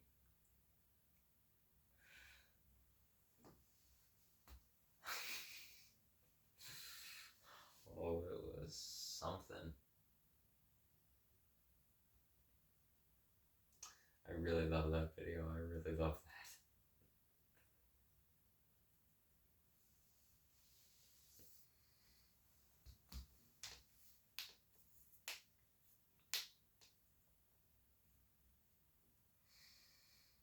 Then, of course, the classic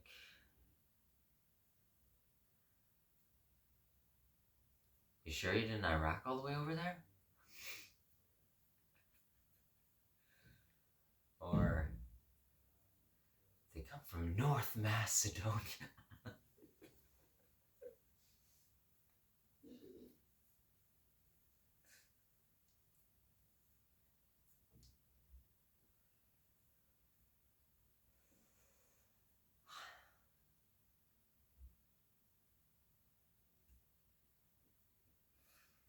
Oh my.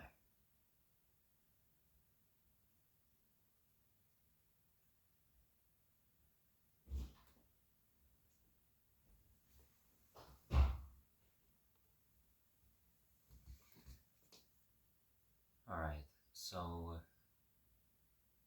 now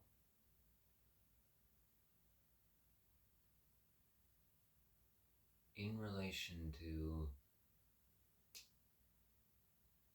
well, why I had initially lost self-faith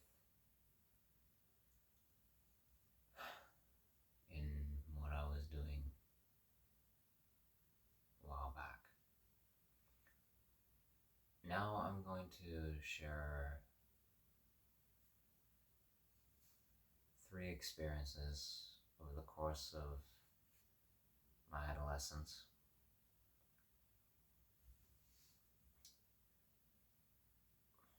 One from high school, one that happened throughout high school, and then me being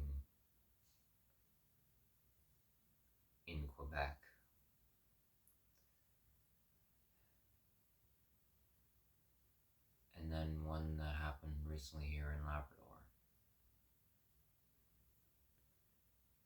Things that I regret in regards to my actions, and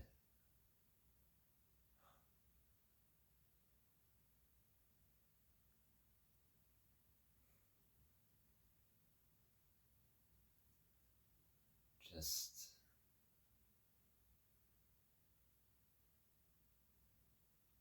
so that it's a full picture of me. First one, I've already talked about briefly here and there, or I've mentioned it with my behavior, but I'll go in a bit more depth to it. Now,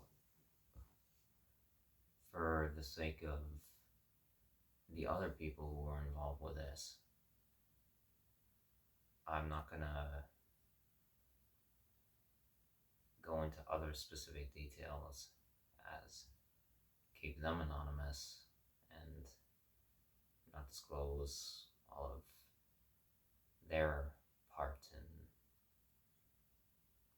our interactions.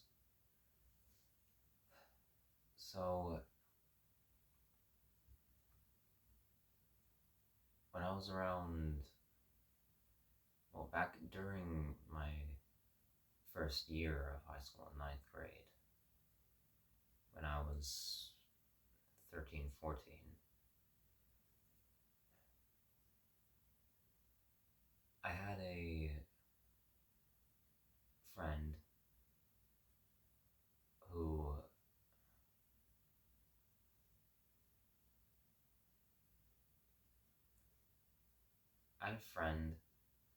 who from middle school to that point, when I moved back to Canada, I was infatuated with.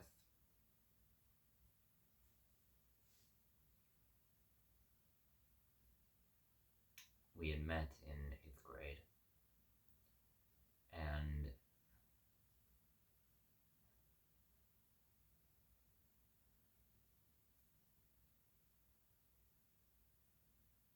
I developed,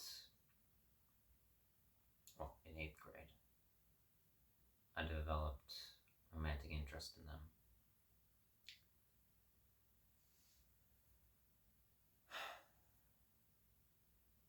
And that alone was a mess in and of itself. Again, entirely on my part. Where I mentioned this as well in my introduction videos, how when we dated very briefly, I kissed them on the cheek unconsentfully.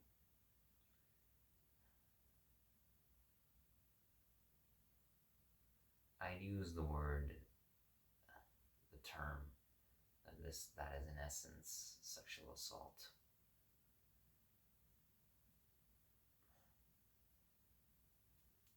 For any of you who thought that term was too harsh, given its supposed benignness, which it wasn't, fine, maybe you can consider that too harsh a term for that. Context, but it was absolutely unconsentful, at the very least.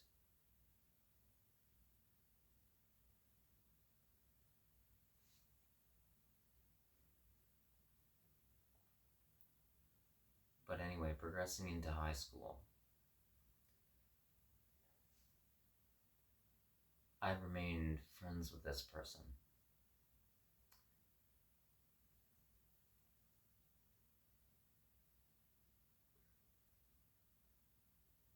At the time, actually, during that period, I seem to have been, from what I know of, their only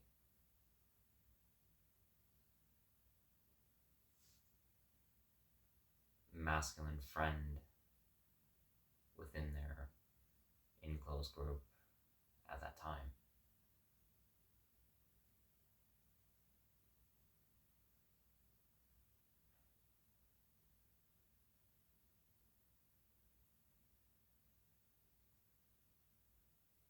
And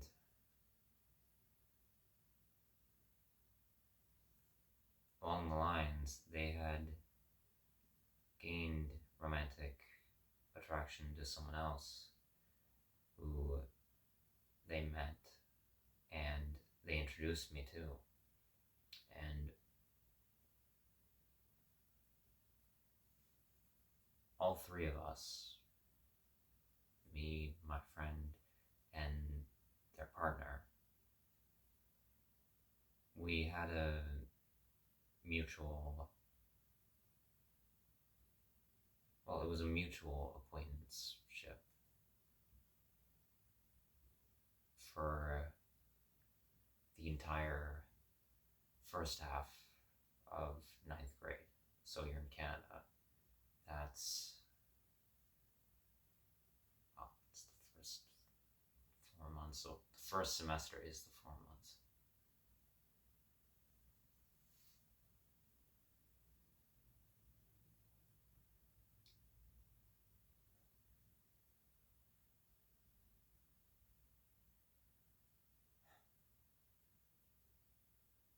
And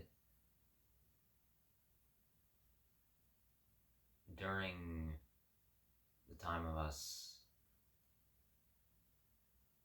knowing each other, especially further early on, given the, I'll say the, how do I put it anonymously,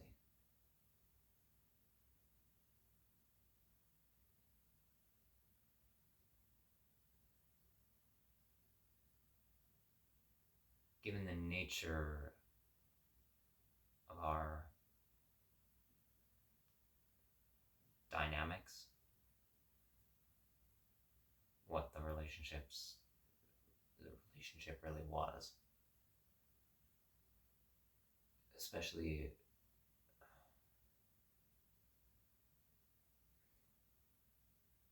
in regards to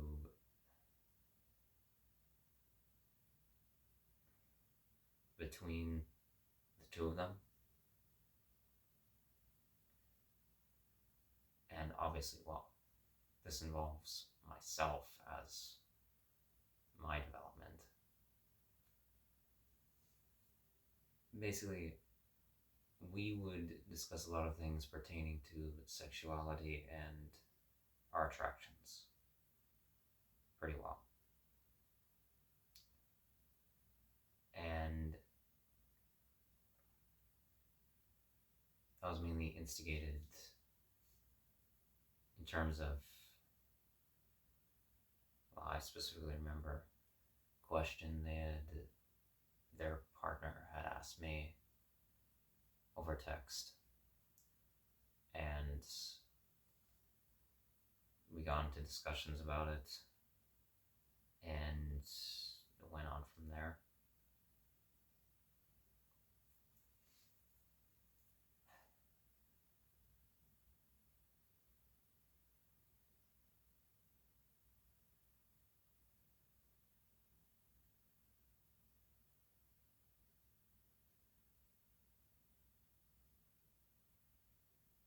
And so, in regards to the rest of our time knowing each other,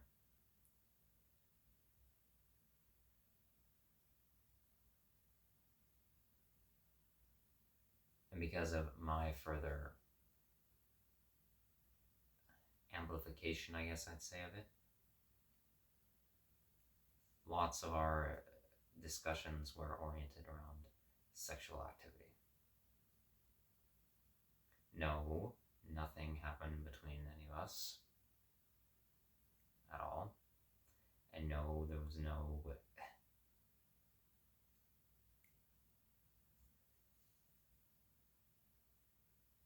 images sent between any of us, not at all. And during my mentality at the time, I didn't even condone that, though obviously, as of my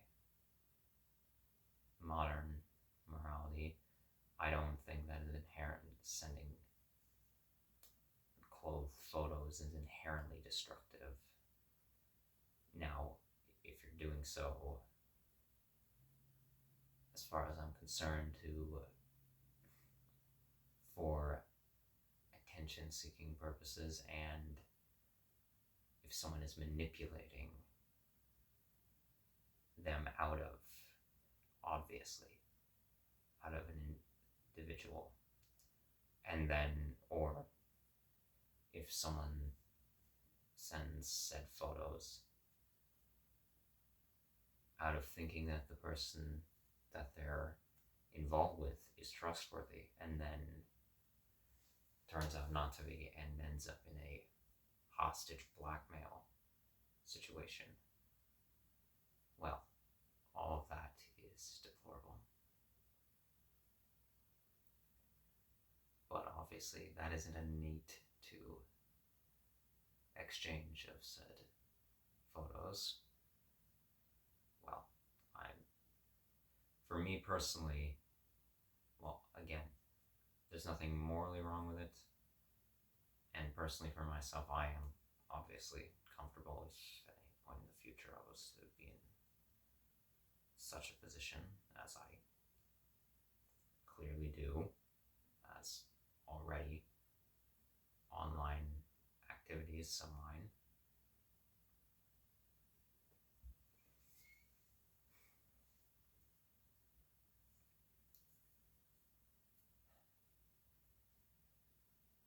But our conversations were oriented around a lot of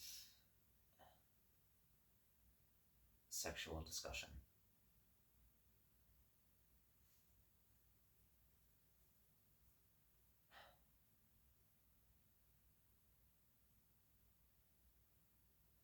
And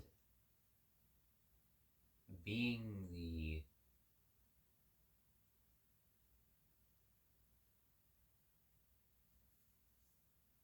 teenager with leaning histrionic traits instilled by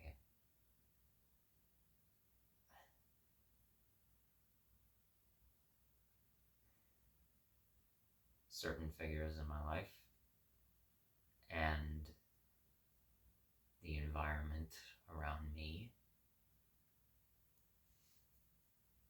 and given the fact that, okay, I'll say this. This friend of mine,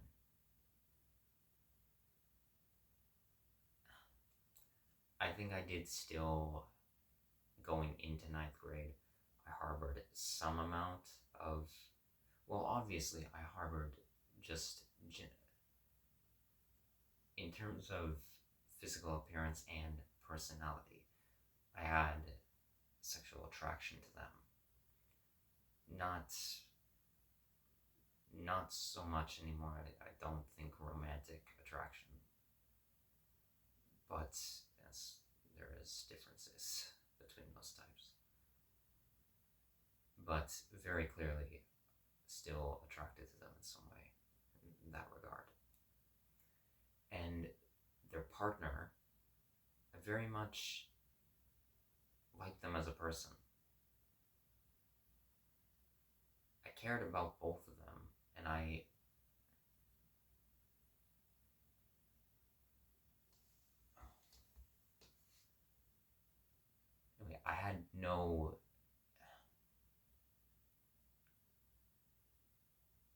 had no real dislike of them at all. There is no, or is how I look back on it now,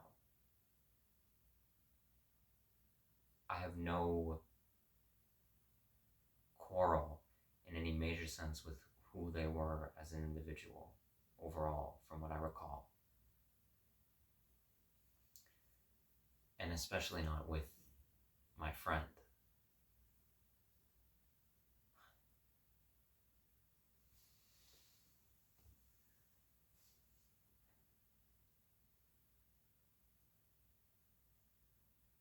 And in terms of wanting their admiration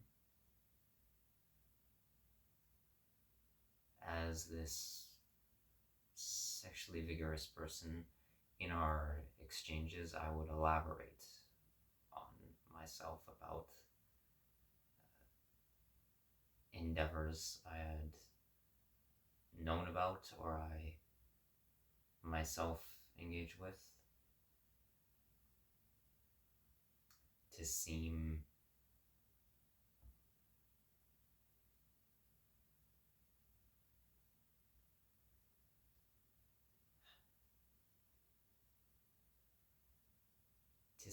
admirable.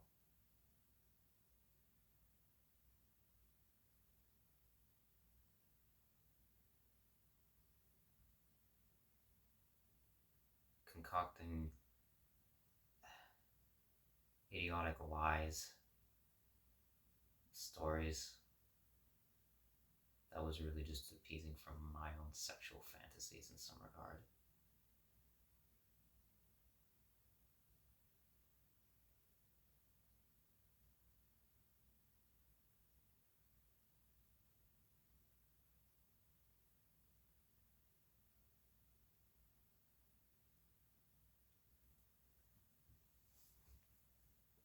And if I can be a bit more observant to the situation, I don't doubt some of their responses were as well, but I have no proof of that. So, or I have no way of actually knowing that.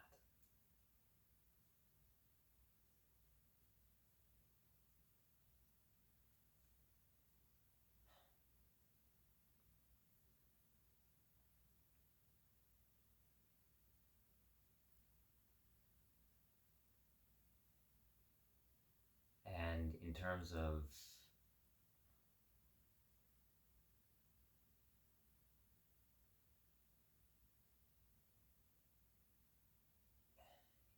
of what remained consistent throughout our whole, the further amount of our group's little circle, that was really it. The sexually, as you could call it, experimental driving force of it.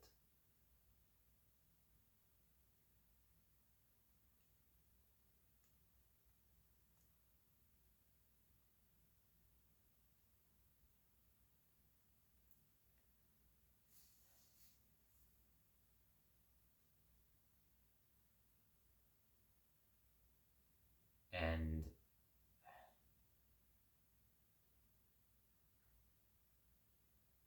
for me, it reached a peak where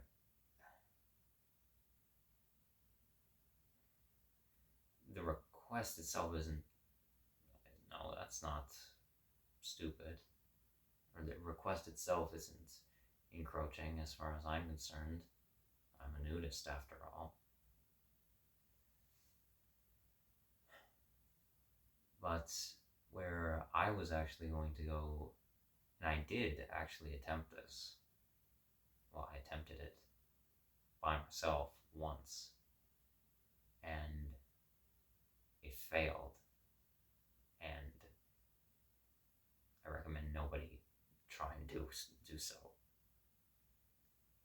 Where I decided that I was going to try and go skinny dipping in Lake Ontario.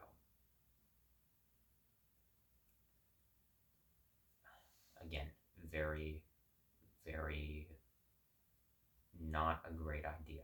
Not because of the public setting. One, because if you know anything about Lake Ontario, it is a cesspool of pollution. It is the most polluted North American Great Lake. Absolutely.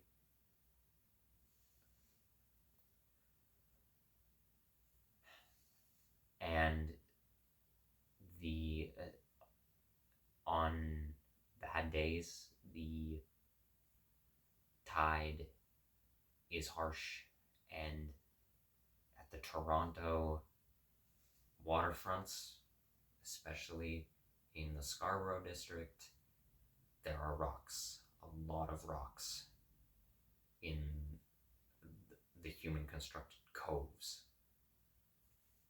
That was just when I did it, when I eventually attempted to do it by myself, that was not a smart idea. Just to detract from the main telling you for a minute, a rock ended up from a wave. It smacked me in the foot, and then another smacked me in the chest. And then I was like, okay, never mind.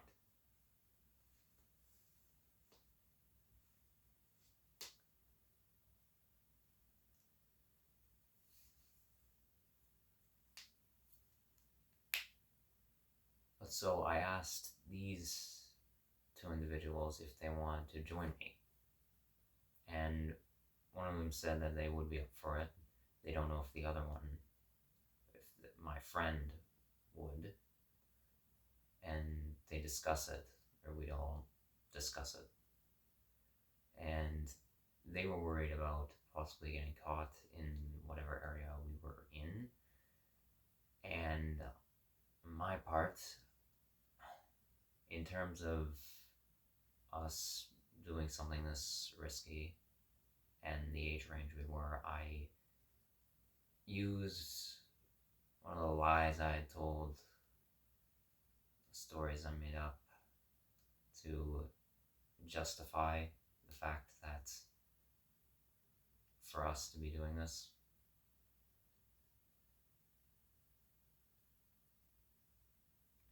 which that's my biggest regret of that whole mess of who I was.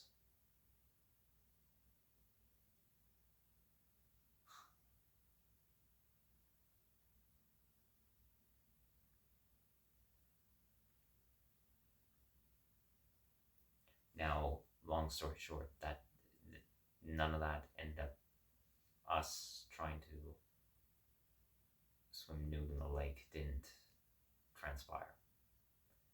Because after a certain point, I became very angered.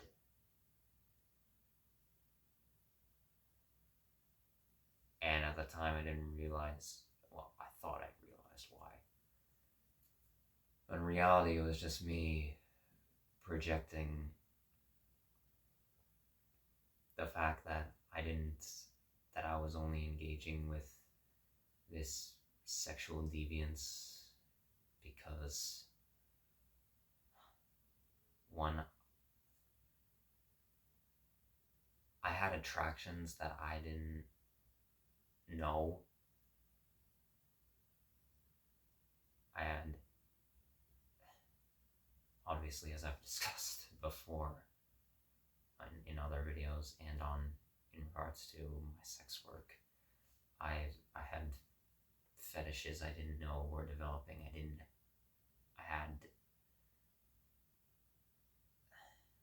I was kind of sexual and I didn't know it. Clearly also as far as I identify, omni-romantic.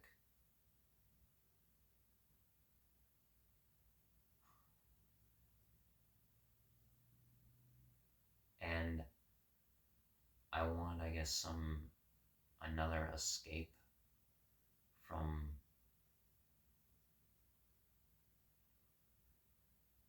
the repressive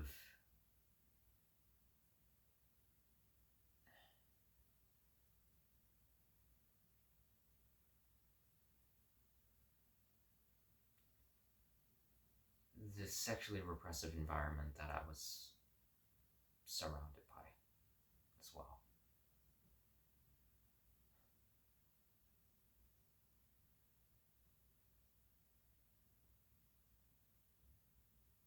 And it ended with the fact that closer to when the semester was concluding for ninth grade in high school, I ended up pretty well out of the blue ignoring, again, fuzzy on the timeline, what happened exactly in what order from my recollection, but basically I ended up ignoring them and then just saying over text, hey, listen, I need some just time to be distant by myself. I forget if I said I was annoyed I forget if I said out right off the bat if I was annoyed at them or if I just said that I needed to be alone, and then later it came into me lashing out as being angry.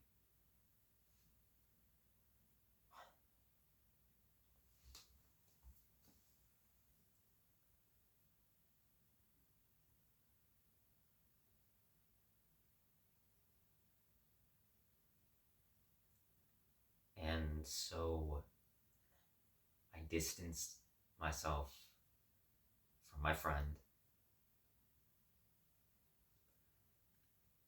who I considered to be I did truthfully consider them to be my best friend all throughout 8th grade and the summer between 8th and ninth grade, and then into ninth grade at that point.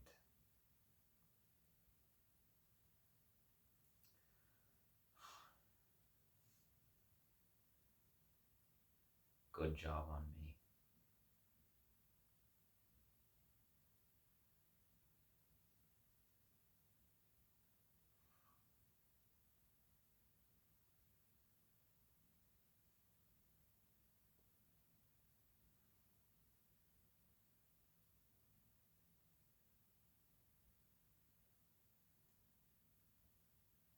And then I distanced myself from their partner because they were just involved with the relations to them. And I guess I just kind of used them as a moderator, really, for most of the rest of our relationship, our platonic relationship, for all of it, between our sexualized messaging and the end of it.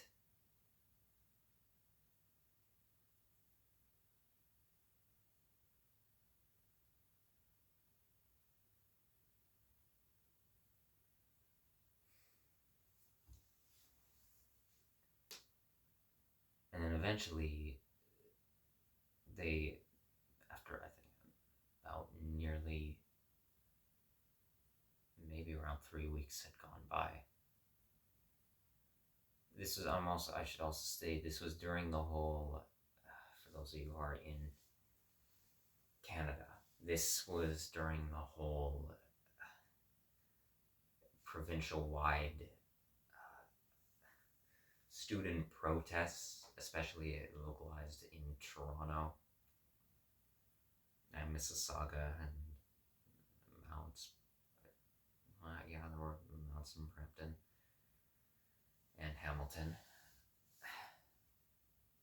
The student protests against bill reform by Premier Doug Ford for, oh shit, I don't even remember what bill it was at that time. Either it was to do with the educational curriculums, either it was the teacher pension. No, that came after. Oh, no, it might have been the same. Either that or it was for reformations, regressions. That's all performative anyway, as I now know. Supposed major alterations to the sexual education provincially. It's one of the two.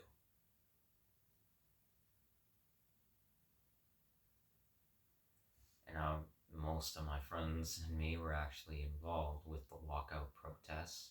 I actually had genuine sentiments behind that as well.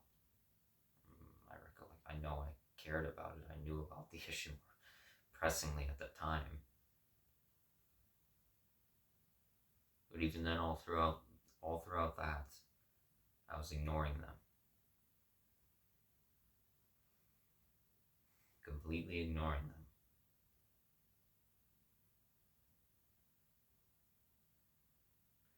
And then eventually, their partner messaged me and said, hey, can you actually speak to us now?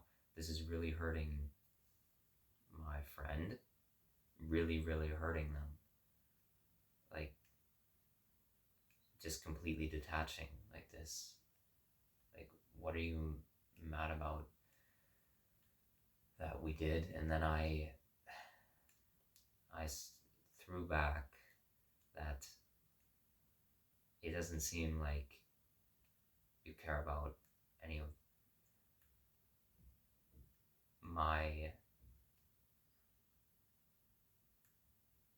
that you don't care about me as a person, or that you don't care about investments in the traumas of my life, as I'd also talked with them about traumatic instances of my past, the current ongoings.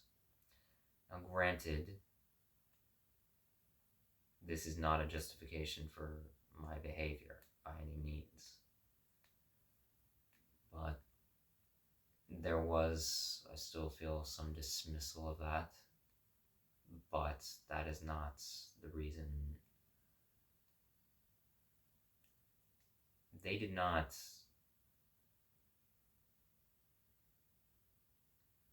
They reacted how they knew how to react to it, especially at that current stage in their life. It's not their fault. My deep-seated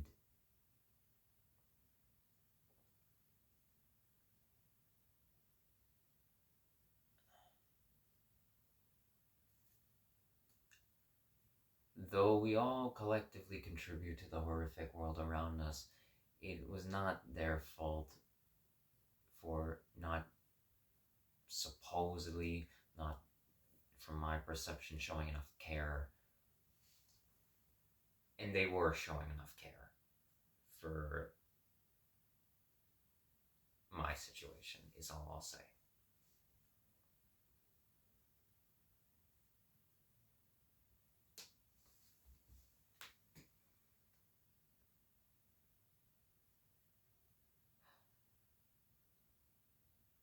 And this culminated in us meeting at a stairwell in the school to just talk in person finally. And I was an idiot, as usual. I was angry, I was snarky, I was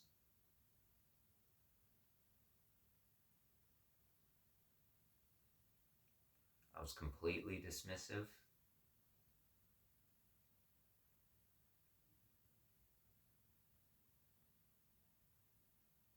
It mainly was the spat between me and their partner. we were the ones mainly talking very harshly.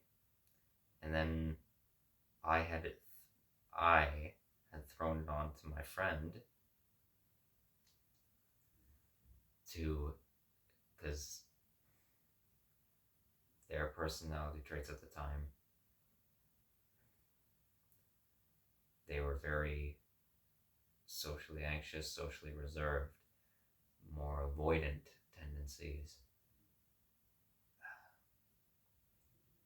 I don't doubt that they were also very depressed.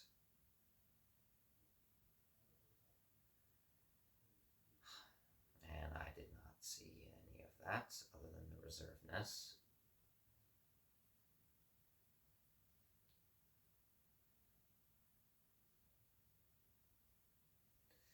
And so I threw it on to them to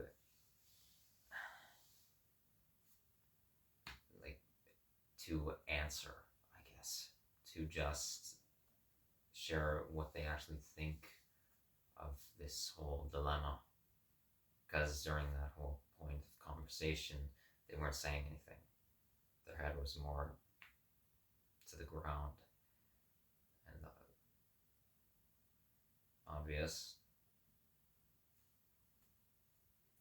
And all they said to me was just, I don't know what to say.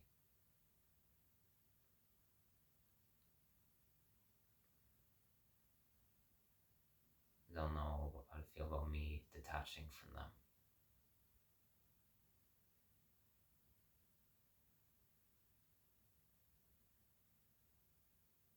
And their partner had said that, well, started saying that it seems as if I felt that I would feel better if they just weren't in a relationship at all, as if they were the problem. Which even then, that wasn't, I didn't said then that wasn't the issue.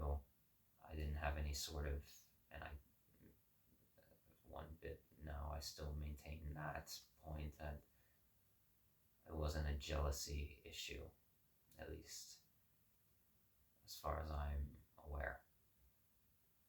But regardless, it ended up that we said I didn't want to be friends anymore, and it just broke off. And they said fine.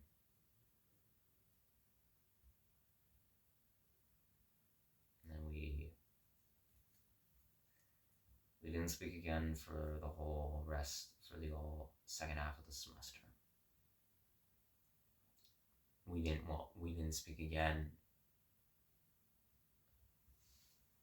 Me and their partner didn't speak again, haven't spoken again ever since. But, well, okay, we haven't spoken in person ever since, but I did speak to them one more time over text, and I'll get into that in a second. And then to my friend in 10th grade, I did speak to them in person one more time, and it was more brief. And then in 12th grade, I left them a note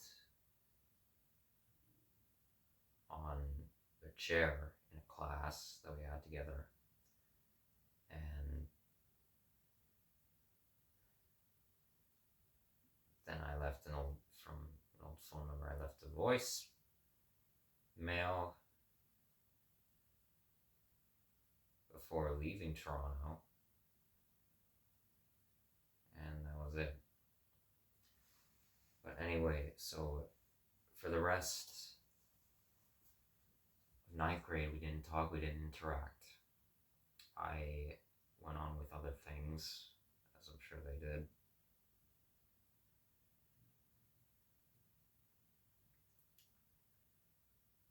And then I started, over the summer, I became incredibly guilty,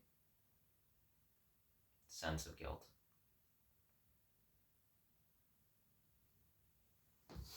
I deleted their contacts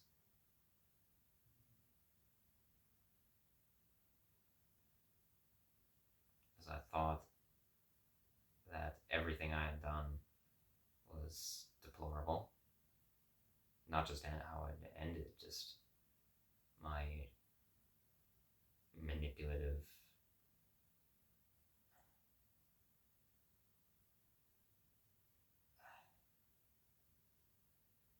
histrionic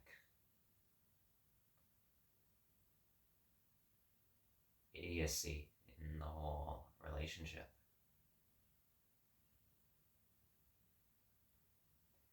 And so, over the summer, during a family event, I went to the length of texting a mutual friend of who I'm still in contact with, at least as of right now. I still have their number and we've spoken at points. I texted them and asked, hey, could you do me a favor? And they said, sure. I said, you know this person, correct? And they said, yes. I said, do you have their number? Yes. Could you send them this apology text? Could you send them this text? Or could you just forward it to them? I think I also asked them if they had, so this is my friend's partner that they knew. I think I asked them if they had my former friend's contact as well, but they didn't. And so I sent them the text, and then they said, here, better yet, why don't I just text them, ask them to contact you instead? And they did. And they said, hey, so their partner contacted me and said, hey, this is me, what do you want? And so I sent this apology text about, I don't recall exactly everything I said, but how I was wrong and an idiot, and I was very harmful in that whole dynamic. And they had sent back, I was surprised, actually. I don't, if they end up seeing this, I don't mean that as an insult. I was surprised the response I got back was that it said something along the lines of, okay, I'm very touched that you went, I'm thankful that you apologize. I'm touched that you actually went to length of trying to actually get someone else to forward it to, given that I didn't have their contact, trying to get someone else to send it and actually have it reach them. And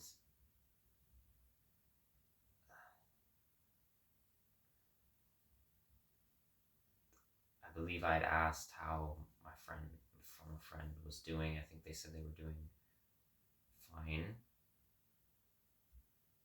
And I asked if they could share the message with them, if I'm recalling correctly. And because I still had anxious of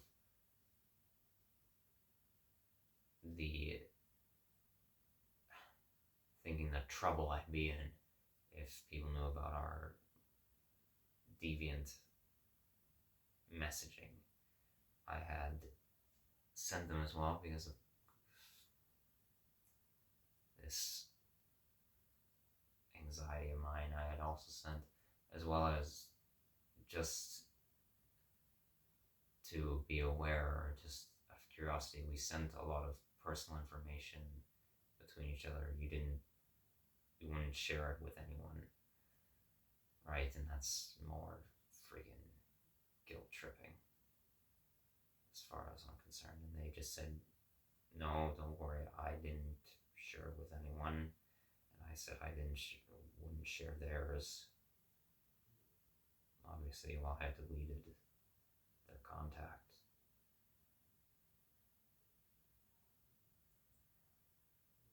And they said it just ended. From the text, it ended pleasantly. Or they said, thank you for this. I'll share it to our friend. And I then said, I hope things go well for you in your life and have a wonderful night. And they said, you too, Cam. Goodbye. I saw them, obviously, throughout my high school years. I saw them here and there, but I never again spoke with them. I had, I think, a couple more, maybe 3 more classes with them. And then, as for my friend, let me just check the time.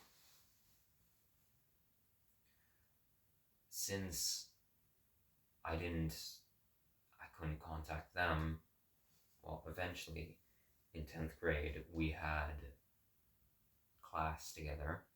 It was shop warehouse. It was welding. It was a welding class. Welding nuts and bolts and cutting metal. It was auto shop work. I was terrible at it. That much I remember. I remember the smell of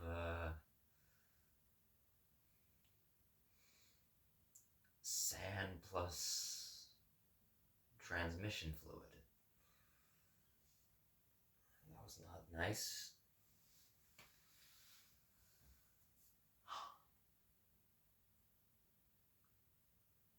And anyway,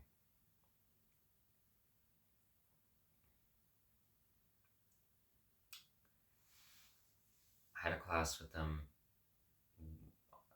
As typical, I had seen them also out and about at school. It was always awkward. We always ignored each other.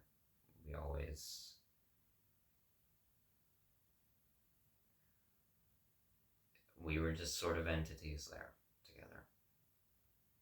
That's the best way you can describe it.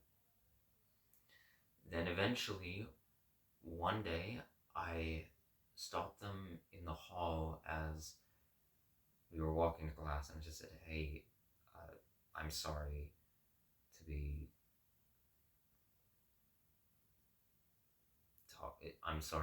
interrupting, but could we, after class, possibly talk? And they had said, rather, without really, at least as I could pick up any reluctance, they said, yeah, we can. And so the class went on, and then after it ended, we briefly went out in the hallway, and I just said to them, I know a while back, I already sent an apology to your partner, and I wanted it, and they said that they would send it to you, but I wanted to just say it in person. I wanted to make an apology in person, even briefly, as I was terrible to you too. I made up a whole bunch of nonsense just to seem sexually invigorating, and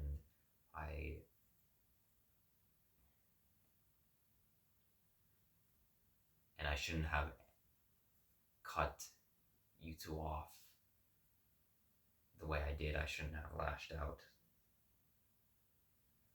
at you two the way I did.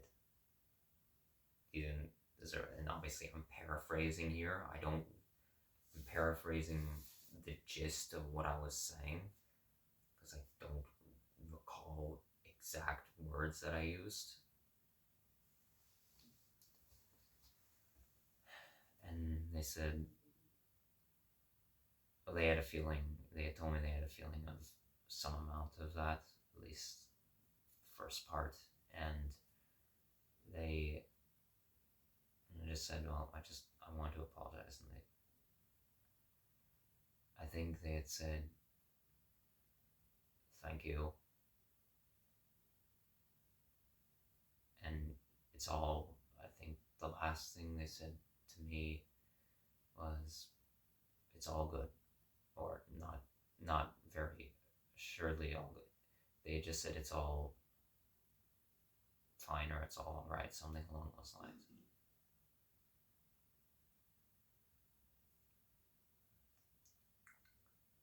And that was the last we really ever spoke in person.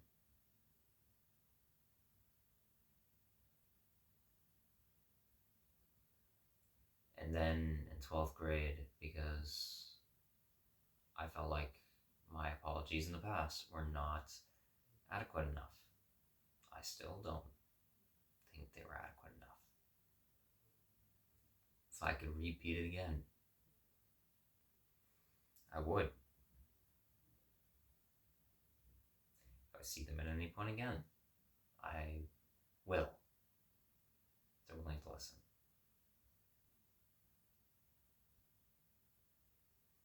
I left them a note just saying, I think my last apology was not great. And I rehashed a lot of what I said. It was pretty I don't know if it was unnecessary or not. I think just something better would have been great on my end.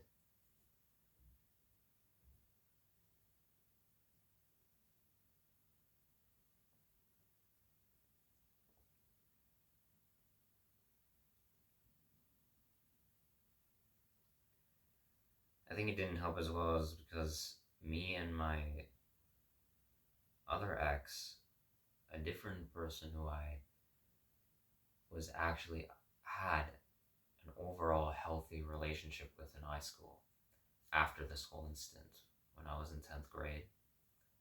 We were both in 10th grade. After we had broken up, things when we were in classes together was awkward as well. I think that contributed to my growing anxiety of being a terrible person.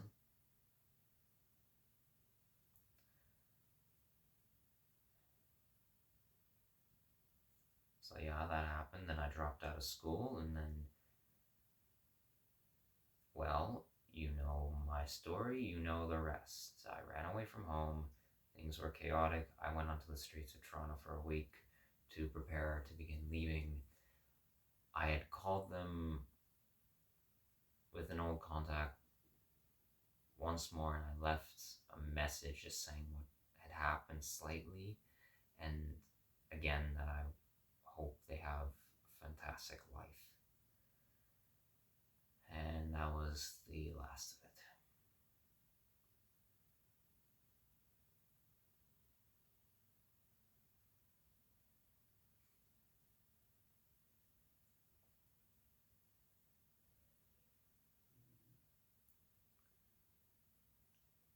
So that was that whole timeline incident. That was one thing. That was one of my many mistakes, moral atrocities. Now for the next one. Okay, change of plans. I'm not going to do the corrections of information at the end of this video, as it's getting far too late, far too long. That'll be at the end of the next video.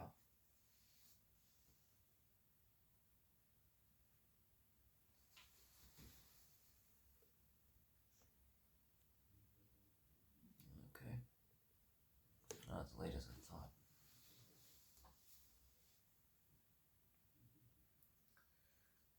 So this next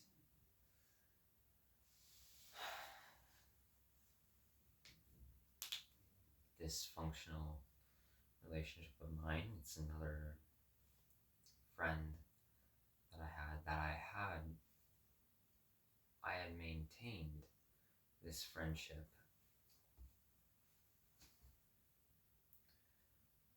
all the way through my childhood into my teenhood. Long distance. They had been my friend since 4th grade when I was living in the United States. And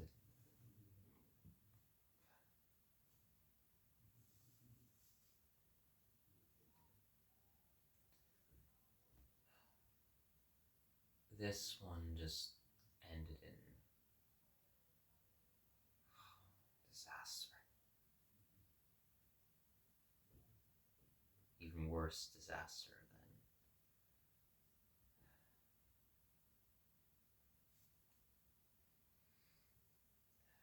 than the previous telling.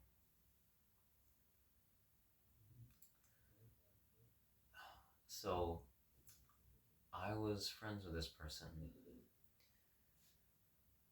from 4th grade all the way, it's calculating from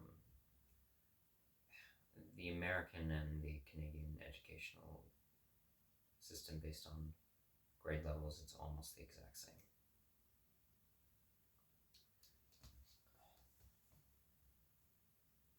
Just for the United States, minus the inclusion of junior and senior kindergarten, that's it.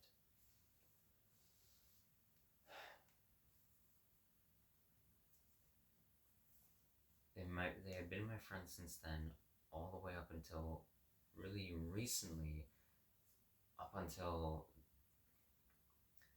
2 summers ago in 2023, whilst I was living in Montreal.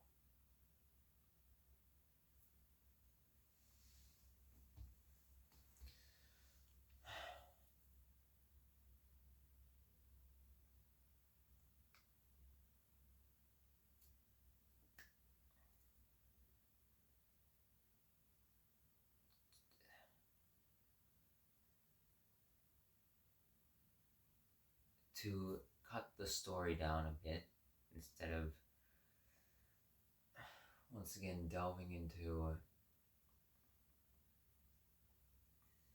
needless specifics,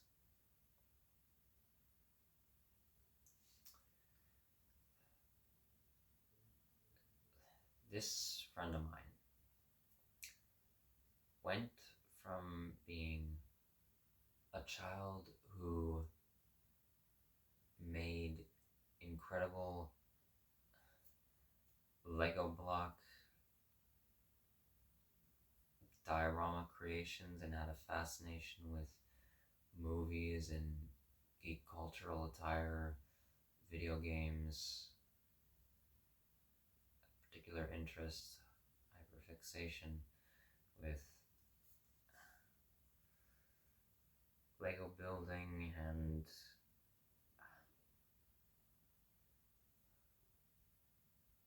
toys, sci-fi, fantasy, things of the sort. They went from that to a narcissistic sociopath who is severely depressed, severely racist, severely misogynistic, severely homophobic, transphobic, ableist.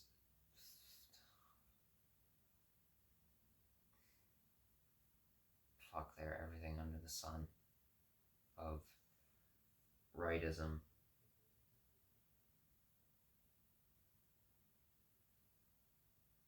They are far right. They have an unhealthy obsession with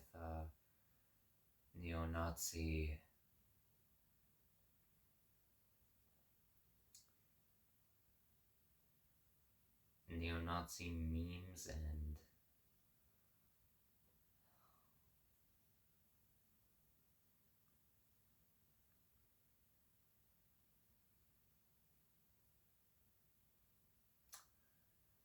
well, I don't doubt by now they're an alcoholic probably.